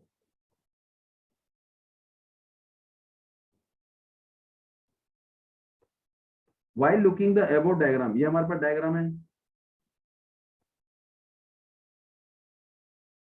ये डायग्राम है, ये क्या हमारे पास? कनकेव लेंस है, तो कनकेव मिरर है, कनकेव मिरर, कनकेव मिरर। पहले डायग्राम देख लेते हैं क्या कह रहा है। ये हमारे पास क्या? फोकस है, और ये क्या है? Centre of curvature. और ये ऑब्जेक्ट रखा है, ऑब्जेक्ट किसके बीच में? सेंटर ऑफ कर्वेचर और फोकस के बीच में। और ये जब ऑब्जेक्ट जो है फोकस और सेंटर ऑफ कर्वेचर के बीच में रखा हो, तो इमेज कैसी बनती है? रियल और इन्वर्टेड। कैसे? पैरेलल टू प्रिंसिपल एक्सिस और पास थ्रू द फोकस। और दूसरी क्या कर रहा है? सेंटर ऑफ कर्वेचर से पास होगी तो बाउंसिंग बैक, लेकिन अपोजिट डायरेक्शन में।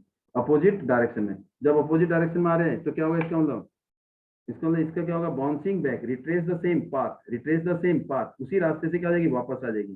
तो इमेज यहाँ पर बनाएगा। तो इमेज कैसी बन रही है, उल्टी बन रही है। जो इमेज उल्टी होती है तो क्या होती है, रियल, इन्वर्टेड एंड लार्ज, और क्या बनेगी, लार्ज। तो क्या ऑप्शन है, देखते जरा। First, the image object will be virtual, no. The reflected ray will travel along the same path as the incident ray opposite direction, yes, ये हमारा सही है। दूसरा इज राइट, क्योंकि सेंटर ऑफ कर्वेचर से पास हो रही है तो retrace the same path. Image object is inverted, inverted है, उल्टी बनी है, देखिए बिल्कुल सही है। दूसरा, तीसरा भी, ये भी सही। This is a concave mirror, yes concave mirror है, and hence the focal length will be negative, क्योंकि फोकल लेंथ किधर की तरफ इसकी, लेफ्ट साइड है, तो इसका मतलब नेगेटिव है, तो इट इज आल्सो राइट। तो कौन सा ऑप्शन है, सेकंड, थर्ड और फोर्थ, कौन सा ऑप्शन है, देखिए सेकंड, थर्ड एंड फोर्थ, तो कौन सा है, सी आंसर है, 44 का सी ऑप्शन। मूव करते हैं क्वेश्चन नंबर 45 में। ये मीडियम देखो जरा, ये आई है, ये आर है, तो bend toward the normal, bend toward the normal, और फिर क्या है 3, तो इसका मतलब ये हमारा क्या है, पैरेलल आ रही है, तो इसका मतलब जो मीडियम 1 और मीडियम 3 दोनों क्या है, सेम मीडियम है। ये क्या हमारे सेम मीडियम है, सेम। और ये जब है लाइट क्या हुई, बैंड हुई, क्योंकि टू एंगल, एंगल 2 छोटा है किससे, एंगल 1 से, तो बैंड टुवर्ड द नॉर्मल, तो ये क्या है, डेंसर है। ये क्या है, denser as compare to first and thanking third, first and third. Second जो है डेंसर मीडियम है फर्स्ट और थर्ड से, तो बेंड टुवर्ड द नॉर्मल। फिर क्या है, सी से किसमें है, मीडियम 1 में, मीडियम 1 और ये दोनों क्या है, सेम है, तो हम ये कह सकते हैं कि मीडियम 1 और मीडियम 3 और मीडियम ये तीनों क्या है, सेम है। तो 2 जो है डेंसर है किससे, फर्स्ट से और थर्ड से। तो देखते हैं कौन सा ऑप्शन है, 1 इक्वल टू 3 इक्वल टू 4, 1 किसके इक्वल, 3 के, तो इसका मतलब emergent ray parallel to the principal axis, दोनों मीडियम सेम, दोनों मीडियम सेम। और उसके बाद क्या रहा है, 2 इज लेस देन 1, 2 जो है एक से कम है, तो इसका मतलब 2 medium is denser than the more optical density than 1। तो देखते हैं statement, medium 1 is denser than medium 3, no, दोनों सेम मीडियम है, रॉन्ग, गलत। Medium 2 is rarest medium, no, क्योंकि ऑप्टिकल डेंसिटी ज्यादा है, bend toward the normal. Medium 3 is denser than medium 1, no, 3 और 1 दोनों सेम मीडियम है, तो ये भी गलत है। तो ऑप्शन हो गया हमारा फोर्थ, पढ़ने की जरूरत नहीं है। देखो 1 and 3 is essential the same, 1 medium और 3 मीडियम दोनों क्या है, सेम है, but medium 2 is denser then 1, तो मीडियम 2 क्या डेंसर है, आपको ये बता दिया, तो आंसर इज डी। तो इसका आंसर क्या है, डी, किसका, 45 का आंसर। अब मूव करेंगे 46 में। The refractive index of flint glass, flint glass कितना है, 1.65, and that of alcohol, refractive index of alcohol कितना है, 1.36 विद रेस्पेक्ट टू एयर है, कोई दिक्कत नहीं है। तो इसका मतलब फ्लिंट ग्लास की डेंसिटी, ऑप्टिकल डेंसिटी ज्यादा है किससे, एल्कोहल से, तो speed of light flint glass में कम होगी और एल्कोहल में स्पीड ऑफ लाइट ज्यादा होगी। लेकिन इसने क्या पूछा है, what is the refractive index of flint glass, flint glass का रिफ्रैक्टिव इंडेक्स किसके रेस्पेक्ट में, एल्कोहल के रेस्पेक्ट में, तो क्या लिखेंगे, refractive index of flint glass upon में रिफ्रैक्टिव इंडेक्स ऑफ एल्कोहल, तो व्हाट इज दिस, 1.65 अपॉन में 1.36, इसको सॉल्व करके आएगा, करते हैं 1.65 को किससे डिवाइड करेंगे, 136 से, पॉइंट से पॉइंट हट गया, तो कितना आया 1, 136, ये आएगा 9 और ये 2 और ये 0, फिर क्या आएगा 0.2, तो क्या आएगा 72 और ये 2, ये आएगा 8 और ये 1 0, तो अप्रोक्सीमेटली 1.21, तो answer is B. Question number, move करेंगे कौन सा, 47, पहले कौन सा क्या था 46, अब करेंगे 47। 47 कौन सा लेंस है, कन्वेक्स लेंस है, कौन सा लेंस है, कन्वेक्स लेंस है, और ऑब्जेक्ट आ रखा है between focus and optical centre के बीच में। इमेज कैसी बनी, virtual, erect and large, virtual, erect and large, ये बनी। अब देखते हैं द अबव लेंस कौन सा, कन्वेक्स, जिसकी फोकल लेंथ एफ, एफ हमेशा पॉजिटिव होगा, 10 सेंटीमीटर हो गया। वैसे the object is height, object की height mean H O is equal to 2 millimetre. उसके बाद क्या रहा है, प्लेस एट ए डिस्टेंस, इसका मतलब ऑब्जेक्ट जिसकी हाइट 2 मिलीमीटर है उसको कितनी दूरी पर रखा, पोल से 5 सेंटीमीटर की दूरी पर, यहाँ से लेके ऑप्टिकल सेंटर से यहाँ से यहाँ तक की दूरी कितनी है, 5 centimetre, mean U, U is equal to 5, 5 किस में, माइनस में। तो निकालना क्या है, find the height of image, H I निकालना है, तो उसके लिए पहले हमें क्या चाहिए, बी चाहिए, तो V is question mark, V हमें निकालना है, तो 1 upon V minus 1 upon U is equal to 1 upon F, तो 1 upon V minus 1 upon U minus 5 centimetre, तो क्या लिखेंगे 1 अपॉन में -5 इज इक्वल टू 1 अपॉन में 10, ये minus plus 1 upon v plus 1 upon 5 is equal to 1 upon 10, तो 1 upon v is equal to 1 upon 10 minus 1 upon 5, तो दोनों का क्या लेंगे LCM, 1 upon v is equal to 10, 1 minus 2, तो 1 upon v is equal to minus 1 upon 10, तो v is equal to -10 centimetre. तो v कितना आ गया हमारे पास -10 सेंटीमीटर। और पूछा क्या इसने हाइट ऑफ इमेज, तो फॉर्मूला लगा देंगे। फॉर्मूला क्या है एच आई अपॉन में H O, height of image to the height of object is equal to v upon में u। तो वैल्यू पुट कर देंगे, व्हाट इज एच आई पता नहीं है, अपॉन में H O 2 millimetre is equal to v, what is v -10 centimetre, और u -5 centimetre. Centimetre से सेंटीमीटर कट, फाइन से माइनस 5 बन जा 5 और ये 2, क्या करेंगे क्रॉस मल्टीप्लाई, तो h is equal to 2 into 2 millimetre is equal to 4 millimetre, तो आंसर इज 4 मिलीमीटर आ गया। आंसर क्या आ गया हमारे पास 4 मिलीमीटर, तो आंसर इज सी। आंसर क्या हमारे पास सी, 47 का आंसर है C. 48 cable mean electric current, electric current, cable mean electric current, charge जो allowed to pass electric current, good conductor of electricity, manufacturing unit tested some few element, कुछ element का उन्हें use किया, तो element ज्यादातर क्या होंगे मेटल, क्योंकि metal are good conductor of electricity on their basis of physical property. तो केबल वायर, वायर के लिए हमें क्या चाहिए, एक तो मेल्लेबल होना चाहिए और दूसरा क्या होना चाहिए डक्टाइल होना चाहिए और गुड कंडक्टर ऑफ इलेक्ट्रिसिटी होनी चाहिए, गुड कंडक्टर ऑफ इलेक्ट्रिसिटी होनी चाहिए। और जिसका गुड कंडक्टर ऑफ इलेक्ट्रिसिटी और मेटल का क्या होता है हाई मेल्टिंग पॉइंट भी होता है, ये हमने उसमें पढ़ा है कि मेटल आर मेल्लेबल होने चाहिए, डक्टाइल होते हैं, गुड कंडक्टर ऑफ इलेक्ट्रिसिटी होते हैं, हाई मेल्टिंग और सोनोरस। लेकिन इनमें कोई भी करेक्टरिस्टिक अगर होती है तो इसका मतलब they can use for the wire, cable के लिए होता है। तो देखते हैं प्रॉपर्टी, W एक हमारे पास मेटल एलिमेंट है जो मेल्लेबल भी है, जो डक्टाइल भी है, जो इलेक्ट्रिक कंडक्टिविटी भी करता है, हाई भी करता है। इसका मतलब हम इसको यूज कर सकते हैं केबल बनाने के लिए।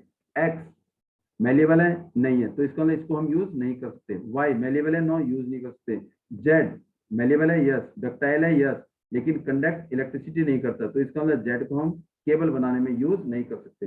तो केबल बनाने में किसको यूज कर सकते हैं W को यूज कर सकते हैं, और किसको यूज नहीं कर सकते X Y Z को यूज नहीं कर सकते। तो उसने कौन सा पूछा है which of the following above element discarded, discarded मतलब कैन नॉट बी यूज्ड, हम जिसे यूज नहीं करेंगे, किसको यूज नहीं करेंगे X Y Z को यूज नहीं करेंगे, क्योंकि W में सारे करेक्टरिस्टिक है लेकिन X Y Z में सारे करेक्टरिस्टिक नहीं है। तो क्या होगा X Y Z, answer is B, तो आंसर इज बी। तो 48 का आंसर है बी। अब मूव करेंगे क्वेश्चन नंबर 49। ये हमारा क्या है केस स्टडी का क्वेश्चन, सेक्शन सी जो हमारा केस स्टडी है। Consider the 3 cases from the following question, there are the total 12 question है, 12 क्वेश्चन है और अटेम्प्ट कितने करने 10, एनी 10, और जो पहले 10 क्वेश्चन सॉल्व करेंगे उसी के ही मार्क्स लगेंगे। First 10 question are evaluated. सबसे पहला कह रहा है केस, द सॉल्ट, सॉल्ट कब बनता है जब एसिड को हम किसके साथ रिएक्ट करते हैं बेस के साथ, when acid react with base form salt and water, ये तो पता है, जिसे हम क्या बोलते हैं न्यूट्रलाइजेशन रिएक्शन भी कहते हैं। The New Indian Express 9 March 2021 में, the salt pan of Marakkanam, a port town about 120 kilometre from Chennai, are the third largest producer of the salt in the Tamil Nadu. Tamil Nadu में सबसे ज्यादा नमक जो प्रोड्यूस करने वाला है चेन्नई से 120 किलोमीटर की शहर है, वहां पर प्रोड्यूस होता है। Separation of the salt from the water is laborious process, salt को पानी से अलग करना बहुत मेहनत का काम है। And obtain is raw material, और ये जो सॉल्ट है जो NaCl है ये क्या है रॉ मटेरियल है बहुत सारे कंपाउंड को बनाने के लिए। तो किसके ये NaCl किस किस में यूज होता है बनाने के लिए, sodium hydrogen carbonate baking soda बनाने में यूज होता है, baking antacid soda fire extinguisher में यूज होता है। दिस वेरिएबल टू 1 लीटर, अब जरा क्या करें the table show the mass of various compound obtain when 1 litre of sea water is evaporated, जब 1 लीटर सी वाटर इवेपोरेट होता है तो ये नीचे कंपाउंड हमें मिलते हैं जैसे देखा है। सोडियम क्लोराइड जिसका NaCl फॉर्मूला है, और mass of solid present in पर ग्राम, 1 ग्राम में इतना सॉलिड हमें सोडियम किलोग्राम ऑब्टेन होता है। मैग्नीशियम क्लोराइड हमें 8 ग्राम होता है, मैग्नीशियम सल्फेट हमें 6 ग्राम होता है, कैल्शियम सल्फेट 2 ग्राम, कैल्शियम कार्बोनेट 1 ग्राम, और टोटल जो सॉल्ट है हमें 45 ग्राम होता है। ये जो टोटल सॉल्ट 45 ग्राम है, ये सबको मिला के है, इनमें अलग अलग आपकी क्वांटिटी है। तो which compound of the table react with acid and release carbon dioxide? कौन सा एसिड के साथ रिएक्ट करता है? हमने पढ़ा है कार्बोनेट, कार्बोनेट या carbonate, metal carbonate, metal carbonate या मेटल हाइड्रोजन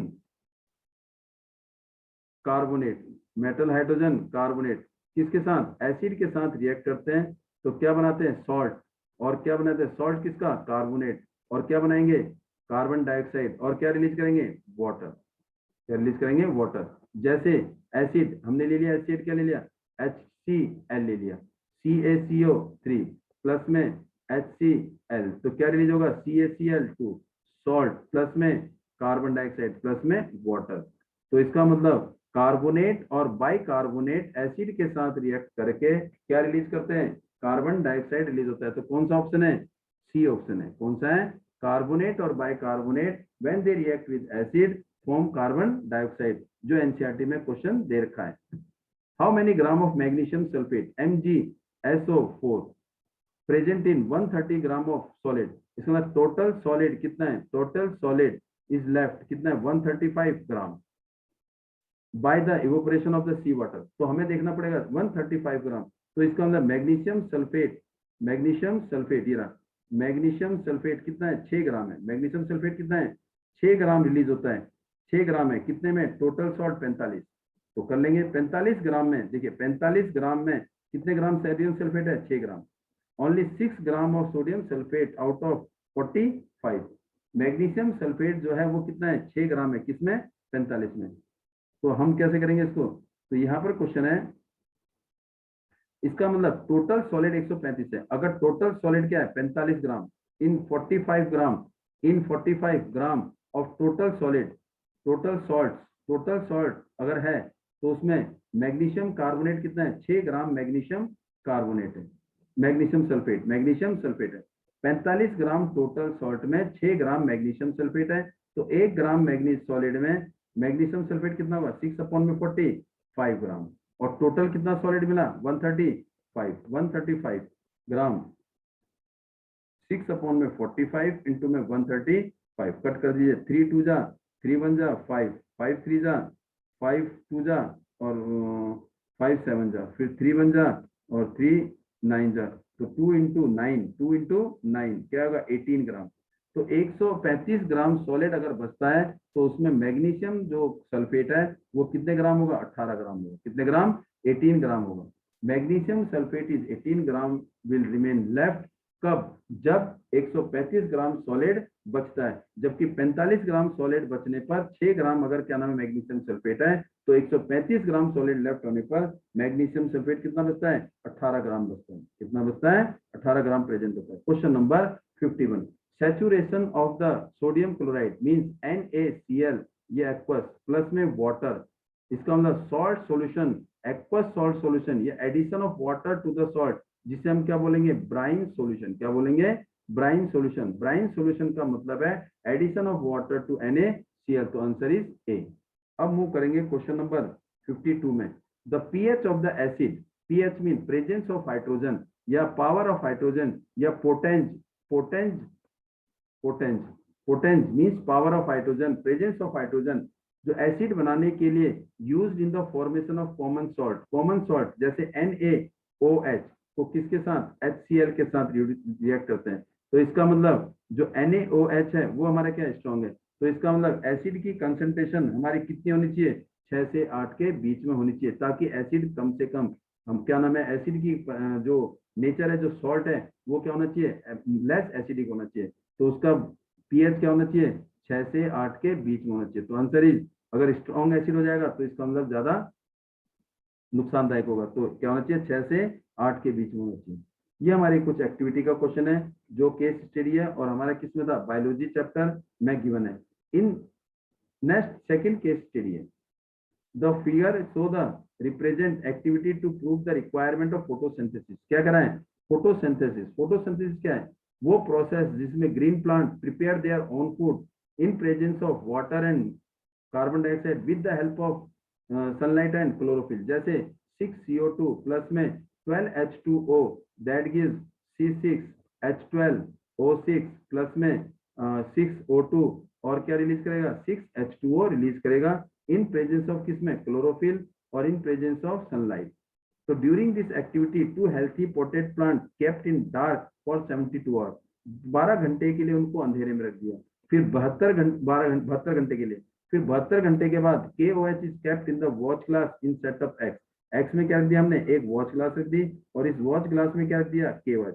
तो इस वॉच ग्लास में KOH ने क्या करा इस कार्बन डाइऑक्साइड को एब्जॉर्ब कर लिया. क्या कर लिया कार्बन डाइऑक्साइड को एब्जॉर्ब कर लिया. जब कार्बन डाइऑक्साइड एब्जॉर्ब कर लिया तो फोटोसिंथेसिस प्रोसेस कम होगी. तो फोटोसिंथेसिस प्रोसेस कम होगी तो स्टार्च की प्रेजेंस इंडिकेट नहीं करेगा. इसका मतलब स्टार्च इंडिकेट नहीं करेगा जब हम आयोडीन सॉल्यूशन करेंगे. तो इसका मतलब in X not in Y. Y में हमने KOH नहीं रखा.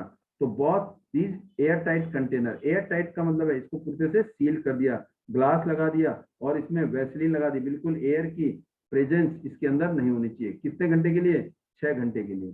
फिर उसके बाद आयोडीन टेस्ट परफॉर्म किया एक लिफ्ट में, एक एक्स से और एक वाई से.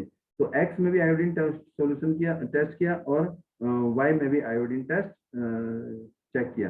तो एक्स में पाया गया कि आयोडीन टेस्ट जो है इसमें स्टार्च की प्रेजेंस नहीं थी, मींस कलर चेंज नहीं किया. क्वेश्चन क्या करा देखते हैं.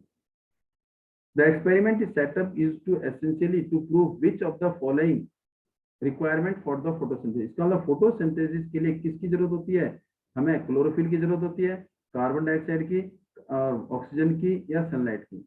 तो हमें इस एक्टिविटी के हिसाब से किसकी जरूरत है कार्बन डाइऑक्साइड की जरूरत होती है. इसकी जरूरत होती है इस एक्टिविटी के हिसाब से. The function of KOH. KOH का काम क्या है टू एब्जॉर्ब कार्बन डाइऑक्साइड. बस सीधा. पोटेशियम हाइड्रोक्साइड का काम है कार्बन डाइऑक्साइड को एब्जॉर्ब करना. किसको एब्जॉर्ब करना कार्बन डाइऑक्साइड को एब्जॉर्ब करने. फिर उसके बाद उन्होंने आयोडीन सॉल्यूशन किया. Which of the following statement so the correct result of iodine test leaf from X और Y. उन्होंने X और Y दो लीफ ली और उसको क्या किया आयोडीन सॉल्यूशन किया. जब आयोडीन सॉल्यूशन किया तो X में KOH डाला था जिसने CO2 को एब्जॉर्ब कर दिया. तो इसका मतलब उसमें कलर चेंज नहीं है, नो चेंज इन कलर. क्यों? क्योंकि उसमें स्टार्च की क्या नाम है प्रेजेंस कम थी. Carbon dioxide photosynthesis process carbon dioxide absorb कर ली थी, लेकिन Y में कलर चेंज हो गया due to the presence of starch. तो X में चेंज नहीं हुआ, Y में चेंज हो गया. तो ब्लू ब्लैक कलर ये क्या करा देखो blue black colour would obtain in X and no change in Y. Y में चेंज, X में चेंज हुआ नो. हमारा तो X में चेंज नहीं हुआ. The blue black colour will be obtain on Y. Y में ऑब्टेन हुआ लेकिन X में कोई चेंज नहीं हुआ. तो आंसर क्या आएगा हमारे पास बी आएगा. Question number 56. Which of the following step can be used for making the airtight container? Air tight container बनाना है. ऑपरेटर्स अगर एयर टाइट करना है जिसमें हवा बिल्कुल भी एंटर ना हो तो उसके लिए हम क्या करेंगे. Placing the plant on glass plate. No. हाँ placing the plant on glass plate. Glass plate use करना चाहिए. सक्शन पंप की जरूरत नहीं है. Apply Vaseline on the seal of the bottom of the jar. Bottom of the jar में Vaseline ताकि air उसमें ना जाए, एयर की मिक्सिंग ना हो. क्रिएटिंग वैक्यूम नहीं, इतना कॉम्प्लिकेटेड हो जाएगा, नहीं हो पाएगा. तो पहले आंसर फर्स्ट और थर्ड. तो आंसर क्या होंगे फर्स्ट और थर्ड. हमारा ऑप्शन क्या है C. Answer is C. Move कर रहे हैं क्वेश्चन नंबर नेक्स्ट पर जो भी क्या है केस स्टडी का है और जिसमें 4 क्वेश्चन होंगे. And this was the last 4 question. और प्लीज लाइक शेयर और जो सब्सक्राइब नहीं किया तो उनसे रिक्वेस्ट करते हैं, बड़ी मेहनत करेंगे आपके लिए, बट सब्सक्राइब आपने जरूर करना है, लाइक ज्यादा से ज्यादा करना है, शेयर ज्यादा से ज्यादा करना है. यही आपसे बार बार रिक्वेस्ट करते हैं. And please like share and subscribe. Noor, a young student was trying to demonstrate the some property of light. इसका मतलब डेमोन्स्ट्रेट करता है लाइट की प्रॉपर्टी को शो करने के लिए साइंस प्रोजेक्ट वर्क के लिए. तो एक स्टूडेंट नूर है जो लाइट की प्रॉपर्टी को आइडेंटिफाई करता है अपने प्रोजेक्ट वर्क से. She kept x inside the box. Box के अंदर उसने एक एक्स बॉक्स एक ऑब्जेक्ट रखा. तो क्या दिखा दे रहा है the it help the laser pointer. उसने क्या लिया रे लेजर पॉइंटर लिया and pass through the hole. उसने होल से पास किया one side of the box. यहाँ से उसने लेजर पास की. And she had a small butter opening paper screen see on the spot at the light cast. यहाँ पर उसने क्या देखा स्पॉट देखा. तो इसमें क्या है इसका मतलब अगर मैं बोलूँ इसे इंसिडेंट रे, अगर मैं बोलूँ ये इंसिडेंट रे, ये क्या है इंसिडेंट रे और ये क्या है एमरजेंट रे. इंसिडेंट रे और एमरजेंट रे दोनों क्या है पैरेलल है. तो हमने पढ़ा है कि ग्लास स्लैब में अगर लाइट पास होती है तो क्या होती है, हमेशा पैरेलल होती है। इमरजेंट रे और इंसिडेंट रे क्या होती है, पैरेलल होती है। Incident ray and emergent ray are parallel when light is pass through a glass slab. तो हो सकता है, मे बी पॉसिबल, कि इसके अंदर क्या हो, ग्लास स्लैब हो, क्योंकि हमने ग्लास स्लैब की एक्टिविटी पढ़ी है कि क्या पढ़ी है, ग्लास स्लैब है, ये हमारा नॉर्मल इंसिडेंट रे, फिर क्या होगा, रिफ्रैक्टेड होगा, बेंड होगा, फिर अवे। तो यहाँ से क्या होगा, ये ऐसे जाएगा। तो ये दोनों लाइन क्या होंगी, पैरेलल होंगी। तो incident ray parallel to the emergent ray, और जिसे क्या बोलेंगे हम, इसका मतलब ये जो है क्या नाम है, इंसिडेंट रे अगर पैरेलल होगी किसके, इमरजेंट रे, तो इसका मतलब ग्लास स्लैब से पास हो जाए। तो इसका मतलब जो एक्स कंपोनेंट है वो हमारा क्या होना चाहिए, रेक्टेंगुलर ग्लास स्लैब, और अपोजिट साइड क्या होनी चाहिए, पैरेलल होनी चाहिए। तो what could be the x place inside the box, इसका मतलब एक्स जो बॉक्स रखा, बॉक्स के अंदर रखा, वो क्या होना चाहिए, box to make the ray behave as shown. वो तो कौन सा होगा, converging lens, no, parallel side glass box, parallel है ना, क्या होनी चाहिए, पैरेलल साइड, ये दोनों क्या होनी चाहिए, पैरेलल। तो answer is B. C measure the angle of incident of both ray on the left side of the box I. Angle I is equal to 48.6. तो इसका मतलब C knew that the refractive index of the material, इसका मतलब refractive index of X का कितना है, 1.5. तो what will be the approximate value of angle of refraction, means R निकालना। देख लेते हैं R कैसे निकलेगा, angle of refraction। तो angle of refraction कौन सा होता है, ये वाला होता है। देखिए ये लाइट पड़ी, बेंड हुई, तो ये क्या हो गया, एंगल ऑफ रिफ्लेक्शन, ये आई और ये आर, और ये क्या होगा, एंगल ऑफ इमर्जेंस, ये एंगल ऑफ इमर्जेंस होगा। तो ये हमें निकालना है। तो हमें पता है साइन आई अपॉन में sine R is equal to refractive index किसका, एक्स का, रिफ्रैक्टिव इंडेक्स किसका, एक्स का। साइन आई साइन 48.6 अपॉन में sine R is equal to कितना है, 1.5। 1.5 का मतलब क्या है, 1.5, और ये क्या आएगा, साइन 48.6 कितना है, 0.75। तो 0.75 अपॉन में sine R is equal to 1.5, तो क्रॉस मल्टीप्लाई, तो 1.5 sine R is equal to 0.75। तो sine R is equal to 0.75 upon में 1.5। पॉइंट के बाद एक दो डिजिट, पॉइंट के बाद एक डिजिट, ये हटा दिया, पॉइंट से पॉइंट हट गया, तो क्या बचा, 75 अपॉन में 150। तो ये 75 से 1 और ये 2, 1/2, sine R is equal to 1/2। अगर sine R is equal to 1/2 है, तो साइन आर 1/2 कब होता है, sine R is equal to 1/, कब होता है, 30 पर। Sine 1/2 is equal to, sorry 1/2 sine कब होता है, 30 पर। या तो आर कितना हो गया हमारा, 30। आर कितना हो गया, 30। तो R is equal to 30 degree, क्योंकि 30 पर जो है हमारा साइन आर, साइन जो है 1/2 होता है। तो answer is C, answer is C, क्योंकि sine 30, sine R is equal to 1/2, और साइन 30 भी क्या होता है, 1/2। तो इसका मतलब ये दोनों सेम, तो ये साइन और ये साइन सेम, तो आर कितना है हमारे पास, 30 आएगा। तो answer is 30। Question number 59। Her friend noted that the observation of this demonstration from the, उसके नूर की सहेली ने इस डेमोन्स्ट्रेशन को रिजल्ट निकाला कि glass is optically rare than the air. No, glass जो है एयर से ज्यादा डेंसर है, क्योंकि ऑप्टिकल डेंसिटी ग्लास की ज्यादा है। Air and glass allow the light, air और glass light pass through them in the same velocity. No, क्योंकि दोनों की ऑप्टिकल डेंसिटी अलग अलग है, तो उनकी स्पीड सेम नहीं होगी, वो भी अलग अलग होगी। Air is optically rare than the glass, air क्या है, ग्लास से हल्का है। तो ये आंसर सही है। इसका मतलब रेयर मीडियम है, glass air is the rare medium as compare to glass, ये सही है। Speed of the light through the denser medium is faster than the rare medium. नहीं, डेंसर मीडियम में लाइट की स्पीड कम होती है और रेयर मीडियम में लाइट की स्पीड ज्यादा होती है। तो इट इज ऑल्सो रॉन्ग।